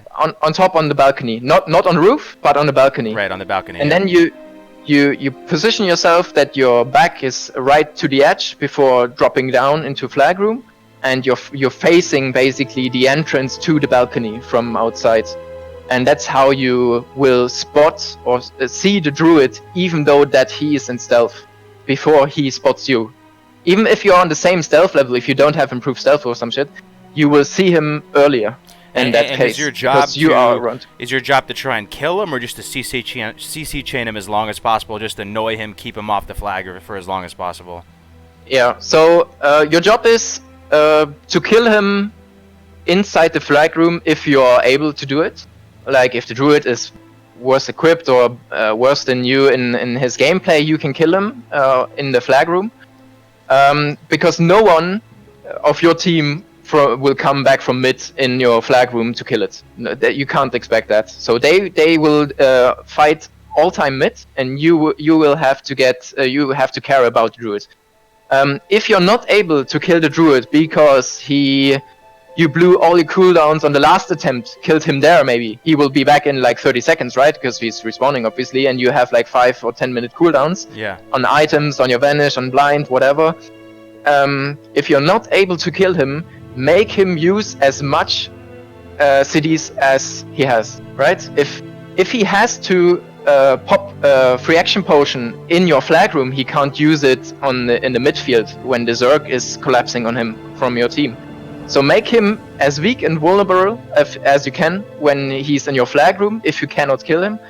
And then communicate with your team right as he's leaving your base, right? If you can't stop or kill him, tell your team he's leaving ramp, he's going graveyard, he's going there and there. So your mid team can like prepare and group up to rape him. And then you can tell him, Druid is leaving graveyard, he's fapped, so he has a free action potion on. So everyone knows free action potions like roughly 30 seconds.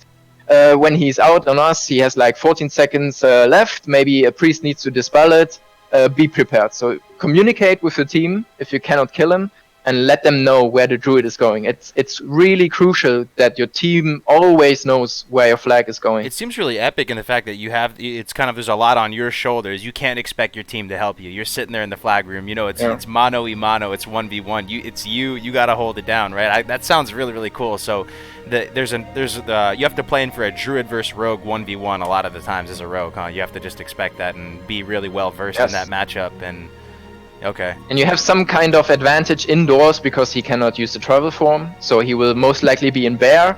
So time your stuns and your like pool your energy whenever you like predict him that he has to swap into caster form. Like if he needs to abolish poison, he has to leave his shape, his bear, right?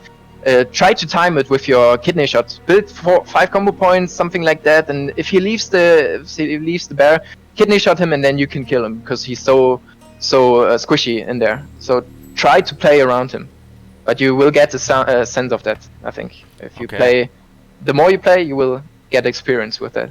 Interesting. Ricardo asks, what would you say is the least mechanical class for PvP in WoW? I'm a potato mechanically, but I've done well with mage in the past. Is there a class you think has kind of, you know, maybe hard to master, but pretty easier as far as, you know, APM and you know, having to have insane micro and game sense to play somewhat effectively in a PvP environment? Is there something that comes to mind? I hear Paladin all the time. People throw that out all the time. Paladin. I don't know, you know, what you guys feel about that, but I never played a Paladin, so I cannot tell. But if he is doing well on mage, I mean, that's one of the most classes you actually need that mechanical skills, right? You need to multitask, have a open field of view to see what's happening around you, multi-target shit and stuff. Gotcha. So hard to say. And rogue wouldn't be one of those classes either, right? Rogue is a very mechanical class, right? There's a lot going on with rogues as far as, you know, managing your cooldowns and yeah, I mean, personally, I would say so. Maybe some people don't agree, but I would say it takes a lot to bring your rogue to high-end place in a Premade, at least. Okay, all right. And also, so the other thing too is in AB, if you're on Goldmine, right? What does that meta look like? I assume it's the type of thing where 2-3 people are coming at you potentially, and there's no way to kill them, right? You're not going to be able to kill them. So, as a rogue, is it just to annoy them as long as possible? What are some of the strategies you implement in Goldmine, or how does the meta of Goldmine capturing play out? Yeah. So in AB, every player, like number one for every player, no matter if you're a healer or whatever. You need to spin the flag, right? If you see your DPS or whatever are busy and no one is like looking at the flag, even if you are a healer, want that guy who is trying to take your flag. You have to spin all the time, and that's your job as a rogue as well. If you're anchor GM, I would suggest that you leave like the 30 yards range, because whenever a mage or something is coming and they capping the flag, they might try to AoE you out with random blizzards behind them and predict where you are, because they know obviously that you are guarding GM. So if they get you, they can sheep you if you are in range of those 20 yards sheep range maybe. And you can, I mean, it sounds weird, but against some classes you can make use of your bow. If some other rogue sneaks up, wanna try to cap your flag, just be out of blind range and shoot an arrow at him. Yeah, nothing wrong with that. So other than that, you're mainly trying to sap people around it, right? Were you trying to go for the saps as they're a little bit out of it, and then if you have to, you just use the ranged weapon, right? Because you don't have too many ranged tools at your disposal. Yeah, so your goal is basically to buy time until your support arrives, and how you ever do that is your business. Like, you can sap them around until they DR, and then try to blind or rocket charge them, try to sleep them, just auto hit them and vanish, whatever. Just buy time until the squad arrives, and that's your job as an anchor, basically. And as a rogue, you have the advantage of being invisible and sneak around. Let's say Goldmine is lost. Goldmine just got shreked. It's over. There was just too many people there. You know, it's kind of a generalization. It's going to depend on the game. But what's your thought process there? How are you going to add value to your team if you have to rotate off a Goldmine? Are you just headed to the fire of the fight? And because I've heard we've seen throughout the ages of WoW that rogues they can get cleaved down. Like, they're pretty squishy in those big AoE team fights, right? It's kind of one of the weaknesses of Rogue. You can just really, you know, when there's multiple people fighting and there's lots of big damage spewing around, you can get cleaved down. Is it maybe picking people off one by one at certain key locations? What's your thought process there? Yeah, you actually don't join any big fights as a rogue in AB. If your GM is lost for whatever reason and you're not anchoring any other base, then your job is to ninja a third base. Because if GM is lost, you probably don't have, and you're not anchoring, you probably don't have 3 bases, and that's your goal as a Premade. So your job is to get another base, and you have to look around for yourself where is a weak spot in the enemy defense on some base, and then you have to play around with your tools. Like, I don't know, even, I mean, some people have problems with capping a base against hunters or classes with pets in general, because obviously if you zap them, the pets can still attack you, and that's how they spin the base. For those things, you could try to, let's say, zap the caster and then use like sleeping sand on the pet, or you can try to mind control them. If you mind control the owner of the pet also follows the owner, so he can't control his pet when he's mind controlled. That's a good thing to know. And then you can, if it's successful, your mind control cap, you can cap the base pretty easily if it's just one of those classes, like let's say Warlock or something like that. If you're Alliance, be careful. Undead racial is getting rid of the cap, so you can zap out of it with the Will of the Forsaken. That's a big deal, right? When you cap something like that unexpectedly, that's like a game-winning play, right? That's a huge deal, right? Or how big of a deal is it in your mind? It's playmaker. It's necessary. Everyone is just counting on you to find the weak spot there, and you really have to make it count. You have to try every time again. And if it's not working, talk to your team. Let's say there are 2 guys really tryharding defending this base. I need help. Maybe you can get a mage or a druid or something else with another CC to help you out, or maybe even the second rogue if you have the second rogue in your setup, right? You can make sick plays around that, because one rogue is basically free. You both step one target if they are defending 2, and one rogue is capping, the other one can blind both with the prep cooldowns, and then I mean you have the gouge, the vanish, cheap shot and stuff. You just have to somehow get those 10 seconds covered, right? Yeah, with that respect, it seems like Rogue has a lot more to offer potentially than a Druid. Like, a Druid may be more slippery and maybe have like Moonfires and stuff to last longer at a base, but it doesn't seem like a Druid has as many tools as a Rogue to try and back cap or go ninja something. Exactly. Adrenaline PvP asks a fantastic question. How fat will I become IRL trying to achieve rank 13? You can expect between 100 and 150 pound weight gain over the course of 3-4 months, my friend. Or maybe the exact opposite, because you have no time to make yourself some lunch. That's right, yes. You become emaciated because you forget to eat because you're ranking all day. Might be either or.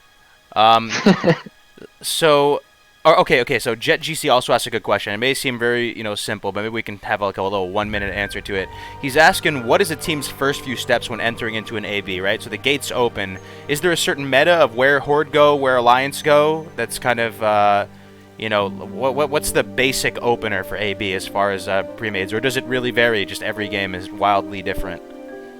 I would say the meta evolved around Alliance is taking stables, blacksmith and goldmine, and they even send like 4 people to lumber mill just because you want the fast 4 cap, or at least you want to try to get this in the early game, right? So that's Alliance setup. You send that 1 rogue GM, you get 1 anchor class to stables, and then you send like a squad of 3 or 4 people to the lumber mill when everyone else is going blacksmith. But you have to be confident that you will at least have some endurance in the blacksmith fight, because that's the most important base you have. You can rotate from blacksmith to everywhere pretty fast. So that's really a base you want to have, no matter what. And for Horde, I would say it's It's basically the same in the mirror. You will face the same people. You go for the farm in one anchor class. You send the rogue GM. Want to have blacksmith, of course, and you send a little squad to lumbermill if you're cocky enough or confident enough that you will win it. Otherwise, if you really want to go safe strat, you send those people from lumbermill, no matter what faction it is, to blacksmith. Okay. So you have a big. So you're looking at fight. one big, huge blacksmith fight, and then a smaller skirmish of maybe 4 people on both factions on lumbermill, right? Then one rogue fighting one other rogue at GM potentially, something like that, or I mean. Yeah, that's the current meta. That's like standard procedure. If you don't know the opposite premade or group or whatever, you go like that. Do you have any advanced Takanashi techniques, Taka, for getting that early 4 cap, that early 5 cap? Yeah, like we talked about earlier, you know, it's often about playing a mind game and realizing what your opponents are expecting. You have to see if it's a pre-made and if it's a pug. If it's a pug, most likely they'll fucking send 10 people to blacksmith, and so you can just overcome everything else with like 2 people on GM, 2 people on lumbermill, and then one really key topic that's I don't think we talked about it yet is that you have to understand if you want to cap quickly, you need to realize that everyone in your team, except for certain classes, of course, but everyone has to have the ability and potential to kill every other class in a 1 versus 1 duel. So that means that if you're supposed to take the bases quickly and get to farm fast as lions or whatever, you can't send 3 people to kill 1 horde, right? Because that'll make you 12 against 14 at farm. Right. So yeah, basically what I'm trying to say is that if someone is running off to a base, you're sending a class that has the potential of killing that class, and so it's 1 versus 1. And then you're just never dismounting unless you're really forced to, because dismounting is costing you like 30 seconds. So yeah. Yeah, and as a warrior, you're the party's going where you are, right? Like you're potentially the fuck. Hell yeah! Right. The party's going where I'm going. The party's following Takanashi, man. Okay. Yes, sir. All right. Yes, sir. That's interesting, man. Okay, I had a question for you guys. This is a juicy question. All right, this is a really fun question. This may not be the most meta question, but it's a fun question, man. So, what is the craziest pre-made setup you saw work in a war song? Was there anything that was just nutty, like it just came out of left field, and you were like, "What the fuck just happened to us?" Like, does anything come to mind? Like any weird classes they brought into the mix or anything? Some dude just showed up boomkin and started moon firing people to death. Anything crazy happened to you guys over the years? Well, I mean, on Astarius, Horde made this fucking caster cleave that just wrecked everyone. Yeah. Except us. What is that? What is that? But I mean, they were they were consisting of mages, priests, and warlock. And holy shit, I think they had like 1 warrior, and that's it. I don't think they even had a druid.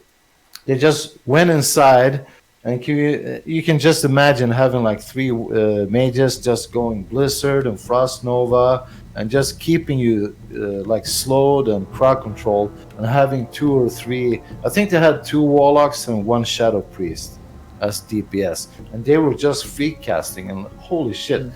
But we were lucky, we were in the kind of like the bracket 1 guys took the people that actually were in our pre-made, so we had to take 3 hunters into our pre-made.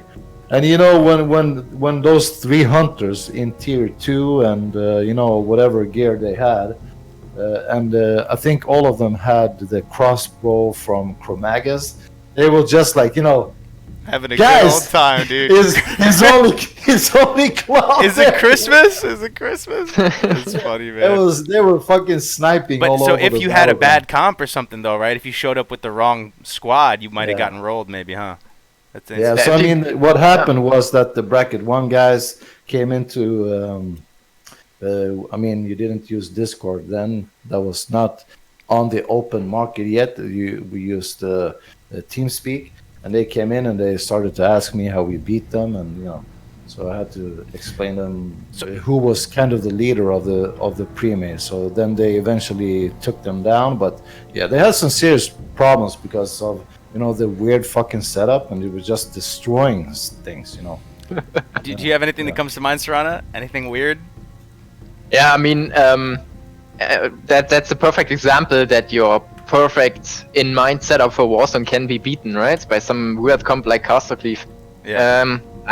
I mean, we lost 1 or 2 times against them as well, and it was pretty annoying. They had like warlocks just dotting you up in mid with the Shadow Priest, and you couldn't even make it on mount to the other side. Just you died of dots. It was so annoying.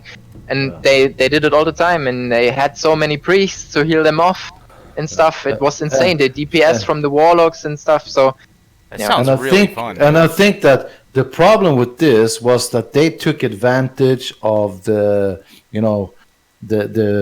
really perfect setup. and also the bad hours, right? Because you had this fucking, when the server hit 12K logged on, you had the worst lag you can ever think of.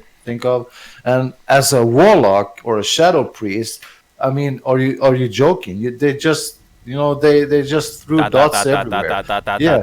Yeah, no latency affecting that hitbox. Yeah. So as a melee, I mean, you were just running around and holy shit! I mean, you were on top of them, but you can't hit them. But for a hunter, it was just they don't care. They just press multi-shot, game over. So yeah. Oh man, dude. Yeah, that's so you guys have been talking about breaking brackets, dude. Could you explain what breaking brackets is to a noob pleb like myself? So you have you're talking about bracket 1, bracket 2, bracket 3. What's going on with this? Yes. So as the higher rank you get, you will face honor caps, which sorry. I just want to say if Glanos is watching the stream, then hey, what's up? Thank you for breaking brackets 2017, China. 16. Yeah. Always China, man. Yeah. So the higher you progress into the ranks, obviously you have 20% decay each week of your ranking points, and it gets harder and harder to progress by getting honor. And it's hard to explain if you don't know how the honor system works, but there's a small breakdown for now. You have certain brackets. So the ranking points you get are determined by those brackets. Like bracket 1 always gets around 13,000 ranking points each week, each reset. Bracket 2 gets around 12,000. It's plus 1, 2, and on private servers doesn't matter right now. So it's around just quickly, what is a bracket, Srana? What's a bracket? Yeah, a bracket is the amount of players getting exactly this amount of ranking points, right? So if you are in bracket 1, you get those 13,000 ranking points. It's not exactly 13,000 because that's only for standing 1. If you're standing 2, you get like 2 less or something. So it's a numerical value though. It's not just like rank 7 through 9 is bracket this, ranks 10 through this is bracket this. It's actually a numerical value, right? Like people getting 15,000. It depends on how many people are ranking or actively being at a Okay. So okay, it's a percentile of the blah blah blah, Yeah. You get basically your rank you achieved is a number, is a ranking point number. Let's say if you hit, is this Grand Marshal is like, is it 60, 50, 65,000? Can't remember. 60, right? Yeah. Let's say it's 60,000 ranking points you have to achieve to get rank 14, but you have those 20% decay. So let's say you have like 50,000, you would get bracket 1, you would get 13,000, you would be 3,000 over your rank 14, right? Yeah, but it's not that easy, because you will lose 20% of your achieved points to that point, which will be 50,000. So subtract 20% of 50,000, and that's what you have to start into the week. And you have to overcome this 20%. Just to break even. Yeah, that's crazy. Yeah, to break even. And then everything you gain after that will be your progress, basically. And yeah, so you have the bracket 1 with 13,000, bracket 2 with 12,000 ranking points each week, bracket 3 is 11,000, and then after that you don't really count it into brackets, because it's such a huge player base that it doesn't matter anyway. Mm-hmm. So for let's say if you have like those 10k people around on those big servers right now, on those private servers, the bracket 1 is it's 0.2% is bracket 1 of the players who achieved 15 HKs or more in that week, in that reset. That's your PvP pool. So everyone who got 15 HK is in the pool or more. So yeah, this pool 0.2% is your bracket 1, and bracket 2 is usually double the amount. So you have like I think it's like 15 spots around 10k popular around servers who have 10k population. It's around 15 spots in bracket 1. And bracket 2 starts at 16 standing. So maybe when people say breaking 40, brackets, it means 70. someone is out of nowhere is gaining so much of these rating points that it's displacing people that would normally be in bracket 1 and pushing them down to bracket 2, something like that. Is that? Yeah, the brackets are limited by honor each week. So you have a bracket leader. Most likely it's the guy with the highest rank finishing soon. So this guy usually 3 days or 4 days on the weekends, most likely before the reset, he has a look around of all the known high PvP players, how much honor they have at the moment.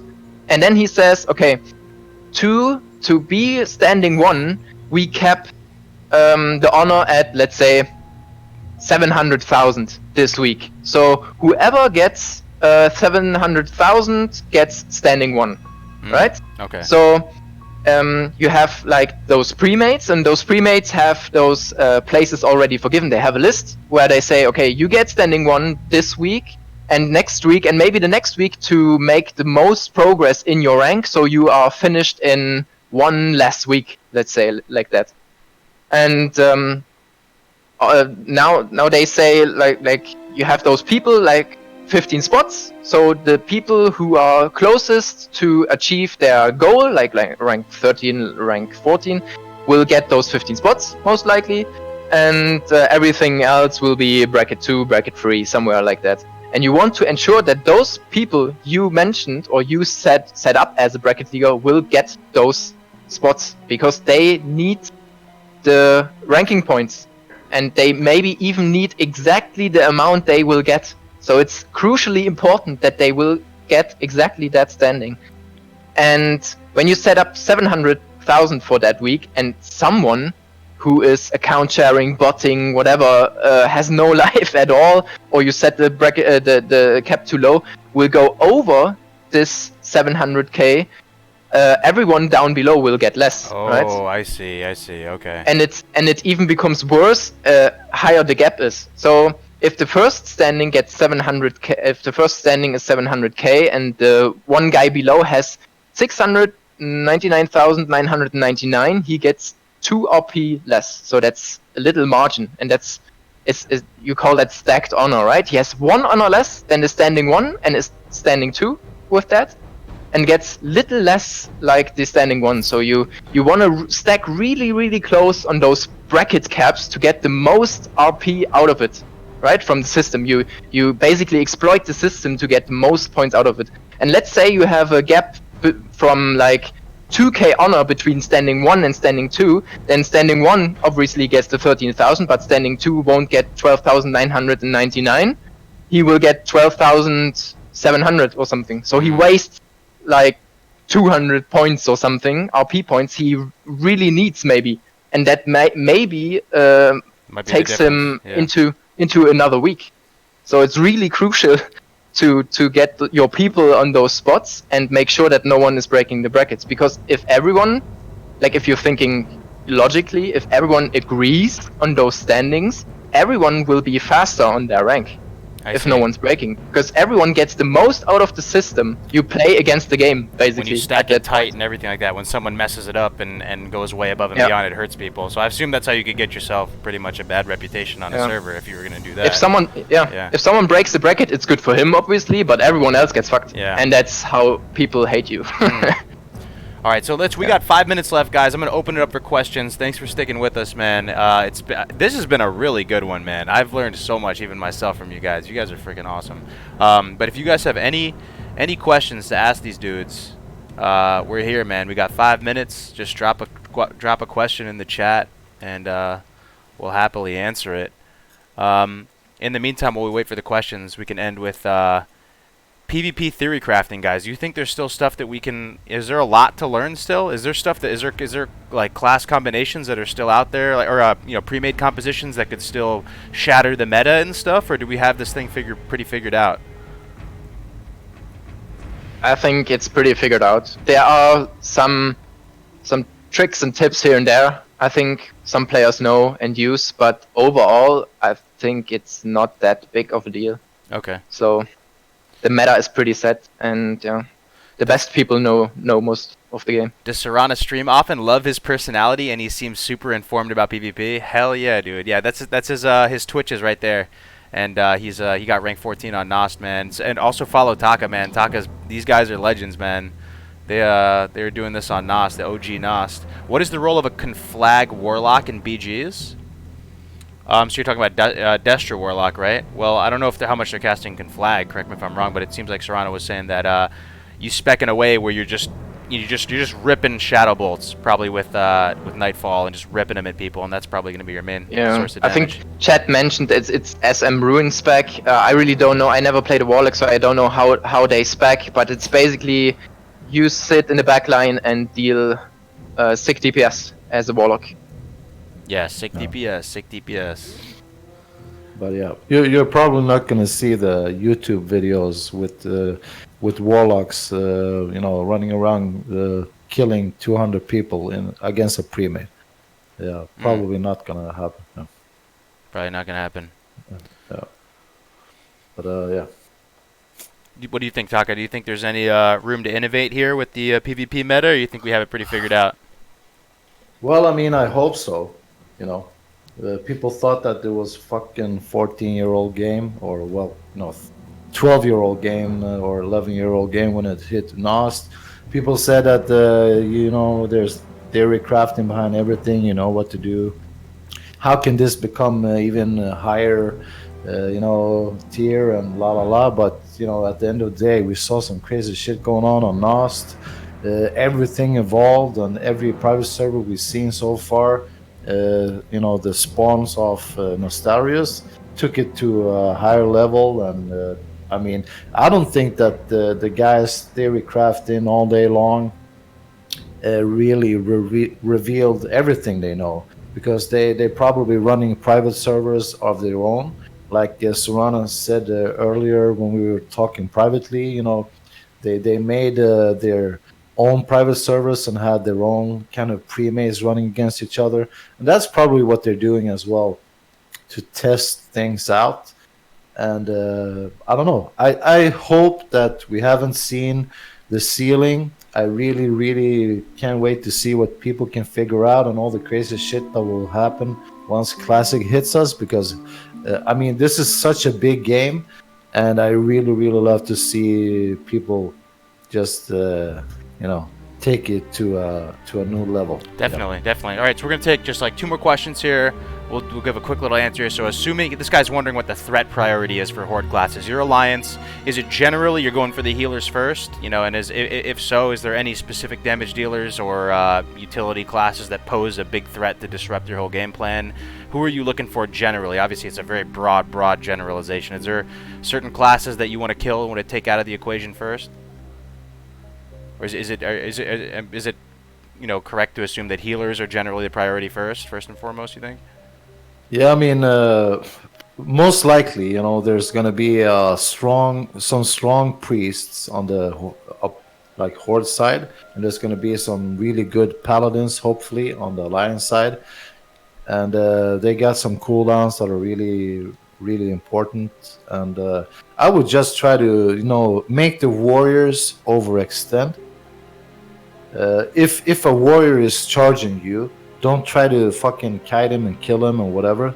Just run way in the back, make him overextend, and your team is gonna finish him off, right?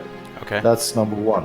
Force the warriors to overextend, because even if I play a warrior, warriors are generally fucking stupid. So you You'll get potentially, him and going for the healer first would potentially Yeah. make you overextend, right? If you just beeline it straight for the enemy priest or something, right? But- Then you can get screwed. But I'll put my raid frame so I can see range, and I'll make sure that I'm never out of range of my healers. If I have to do it to get that killing blow, I make sure that I have either some potion to make me invulnerable, trinkets for reflects, shadow reflector, frost reflector, something like that. And I just make sure that I have some potentially really, really big defensive cooldowns to make sure that I can survive, and never, ever, ever use intercept to catch someone. You're gonna need that intercept to stay alive, right? And always use charge. If a mage gets you in combat, hey, you're not gonna die in one frostbolt. Take it easy. Just wait for that shit to pop, and run after him. And face it, mages are actually not more clever than warriors. So most of the time you can force them to blink by just, you run, and then you stop, and then you just, tap your keyboard and run fast towards him. You'll scale the shit out of the mage, and he'll probably blink and then intercept and kill that shit. Okay, so You just have keep to, intercept in your back play pocket.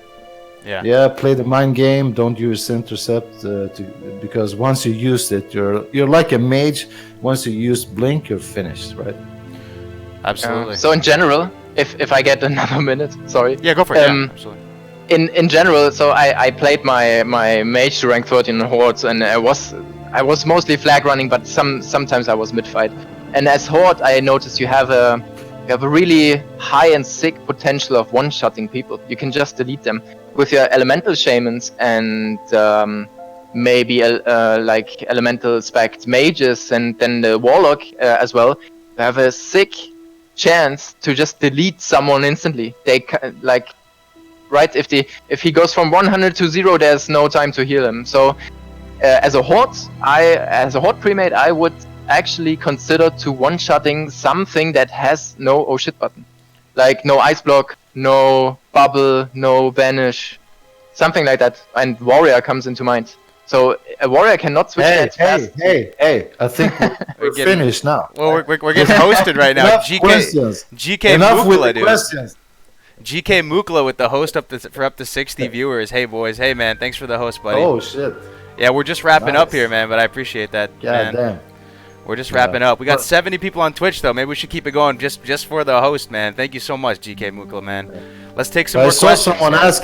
someone asking with that. We're really slacking on talking about chamois, but just to make sure that there's going to be a lot of these podcasts, and now we're kind of trying to cover the alliance side, right? And Maybe. I mean, shamans are super important to make Yeah. it quick. Like they have, if they are like you take some kind of elemental resto spec. It's somehow in between. Not totally sure. Correct me if I'm wrong, but you have some kind of resto elemental spec, and they are supporting class 101. Like they are setting the totems. Like Wind Fury is so sick. That's one of those things that go into the one-shot potential of horde. Like the Wind Fury for your 2 warriors, and the warlock and the elemental shaman as well, with maybe a berserk. And if he unloads his lightnings, man, it's really sick. If he has some gear of that, I mean, in PvP you don't need the mana sustain so so badly like in PvE. You can actually play elemental in PvP to delete people, and that's really handy in some pre-made mid fights. Yeah. One final question too. I'm actually interested in. What do you guys think about scaling? What classes do you think like casters and spell damage scales better, or do you think physical damage dealers like melee classes scale better later into vanilla? You know, as AQ and Nax starts coming online. Do you have any opinion on that stuff? Early it's melee, later it's magic. That's what I've been hearing, man. I've been hearing that later the magic damage is crazy. And I heard some rogues were telling me even that hunters scale kind of well too. There's something about the way stamina scales later into the game and stuff. I don't know if you have any thoughts on that stuff, but so early is the physical damage dealers, then melee, and then later we go the spell damage starts scaling. Yeah. Yeah, hunters are strong. Yeah, I saw someone asking about yeah. So again with the chamois, as a warrior, you know, with the chamois, it's really hard for me because they're kind of like Sorana's talking about. They're standing a way back.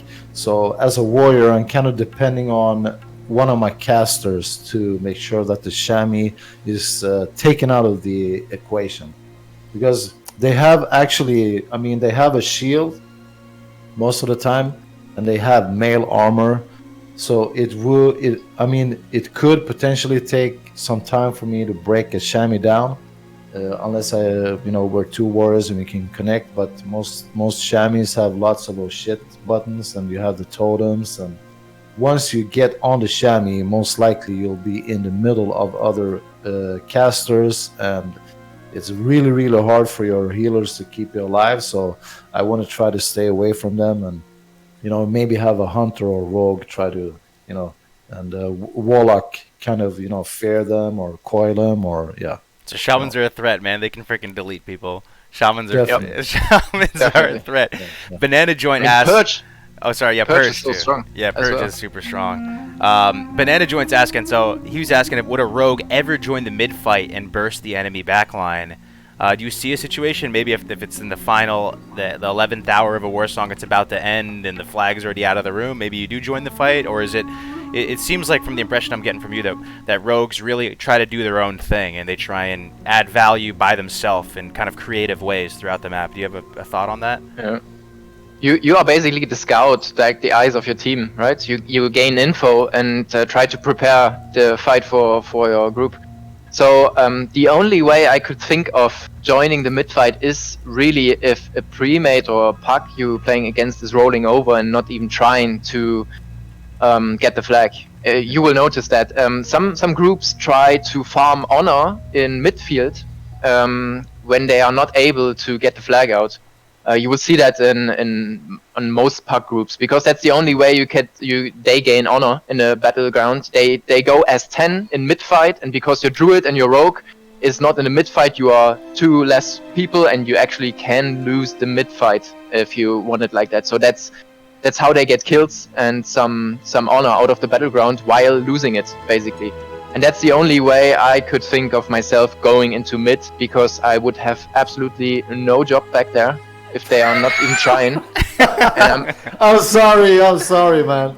I'm sorry. Yeah, continue. And I'm bored as fuck, and it happened so often that I was just standing there on balcony, not knowing what to do. And of course, like, you never know if they try it again, and you have to be on point, right? You're spamming your cheap shot or zap macro all the time on this fucking balcony, and you get really sad that no one's coming, and yeah. Feels bad, man. Yeah. Forever alone, rogue life, man. Yeah, but that's what you do. You have to think about the rogue, you have to think about the hunter, you have to think about the druid. So because they're actually doing a fucking tedious, lonely, boring ass job all by themselves every day, day in and day out. So sometimes you just have to bring them forward, right? And say, yo, Sorana, fuck the flag, just come midfield and get some kills, dude. Let them have fun, and just, if you know that you're gonna win this game, just, don't fucking be strict all the time, because it's not a sprint, it's a marathon. It's a marathon. Right? Facts. Yeah. Facts. It's a marathon. And also, and it's player over class generally, right? In your experience, it's Yeah. always going to be it's most of the time the better player is going to come out on top if you you know what you're doing. I'm just sorry, I started to laugh. I just saw this fucking question and it was so hilarious. What's the best PvP class if you have no skill? that too. Wait. I'm asking for a friend. What the fuck? Come on, dude. I saw that too, man. Oh, What are you dude. guys gonna choose though? What would you choose? Oh my god. Oh, I don't know, that's man. shots fired, man. I don't know. I keep would- hearing Pally's pretty easy to play because you have like the hard resets. Obviously, you can master these classes to the nth degree or whatever. But I don't know. Maybe man, I don't know. That is shots fired. I'd probably pick Pally. I fucking hate to say it, right? But I would say a warrior is a pretty good way to start. Huh? Warrior. Yeah. But I maybe mean, I don't know. Shadow It- Priest. Shadow Sorry, Priest. if someone is offended, I'm sorry, but like really good Shadow Priest, I have no chance against really good Shadow Priest, and it's basically dodge, shield, and Yeah. fear. No, dude, I that mean, sounds hard. there's more though. to that, but I mean, Yeah. and melt faces. Melt faces. Yeah. Yeah, But I it's- mean, warrior, unless of course they're playing, on the super high level. I mean, if you're running like the low shit premades as a warrior, it's pretty much just tell them that I'm not super experienced in this. I just I try to do my thing, get some good or decent gear, get an okay weapon. If you can't get some PV stuff, just make sure that you put some money into Arcanite Reaper or something like that, and make sure you can actually kill something, and then just find a good warrior and kind of mimic what he does. Right, make a macro to assist, target his target, and as soon as he charges in, you just spam that button, charge the same target, and just try to kill everything he's killing. And you'll see how easy it is to actually be effective, even if you have no clue what you're doing. That's the only thing I would say. And then you'll play, you get the hours in. Most people will learn as they play, right? And as the hours tick, and you'll become better and better. So I would say warrior is a good start to, for people that's not feeling like they're super duper pro. Yeah. Good luck leveling one though. Good luck. Good luck leveling one. I'll be Yeah. fucking you up in Stranglethorn Vale. Hell yeah. All right, guys, we're going to end it here. Please follow Sarana and Takanashi. These guys are so smart, man. I'm learning so much, bro. Like, every single time we do these, it's so fun. If you guys want to be on the next one, we want to do this weekly. So I know, we got Thanksgiving and stuff going on this week. But next week, we'll probably do it. Again, if you guys are interested in, sharing some knowledge, hit me up. Go in the Discord. Be sure to follow these guys. Yo, big thank you to GK Mukla. I think that's probably the first host I've ever gotten on Twitch. He hit me with the 60 viewers, man. Yo, thank you so much for that, bro. That's pretty much it for this classic PvP workshop, guys. I hope you enjoyed it. I'm going to upload this. And, man, I wish you guys all the best. I hope you have a good day filled with, family, friends, loved ones, lots of turkeys, lots of calories. And that's going to be it, guys. So I'm ending it right here, and I'll see you next time. Oh, so go, Taka. Sorry. Go. I would just like to end the stream with saying, thank you to everyone that I play with. And the two biggest guilds that I actually play with was, Infamous on Nostarius with Solana and a lot of other people. And but thank you for showing me how fucking beautiful this game is when I started playing it for the first time. Best game. On Agamagan, Europe. We started there, and then we moved on to Blade Fist, Freak Circus, wherever you are. Peace, Salute. brothers. Peace out, guys. Shout out to everybody on Dark Iron, Enderhall. Gotta show the original servers love, guys. See you next time. See you next week. See you on the next stream, guys. Take it easy. Have a happy Thanksgiving.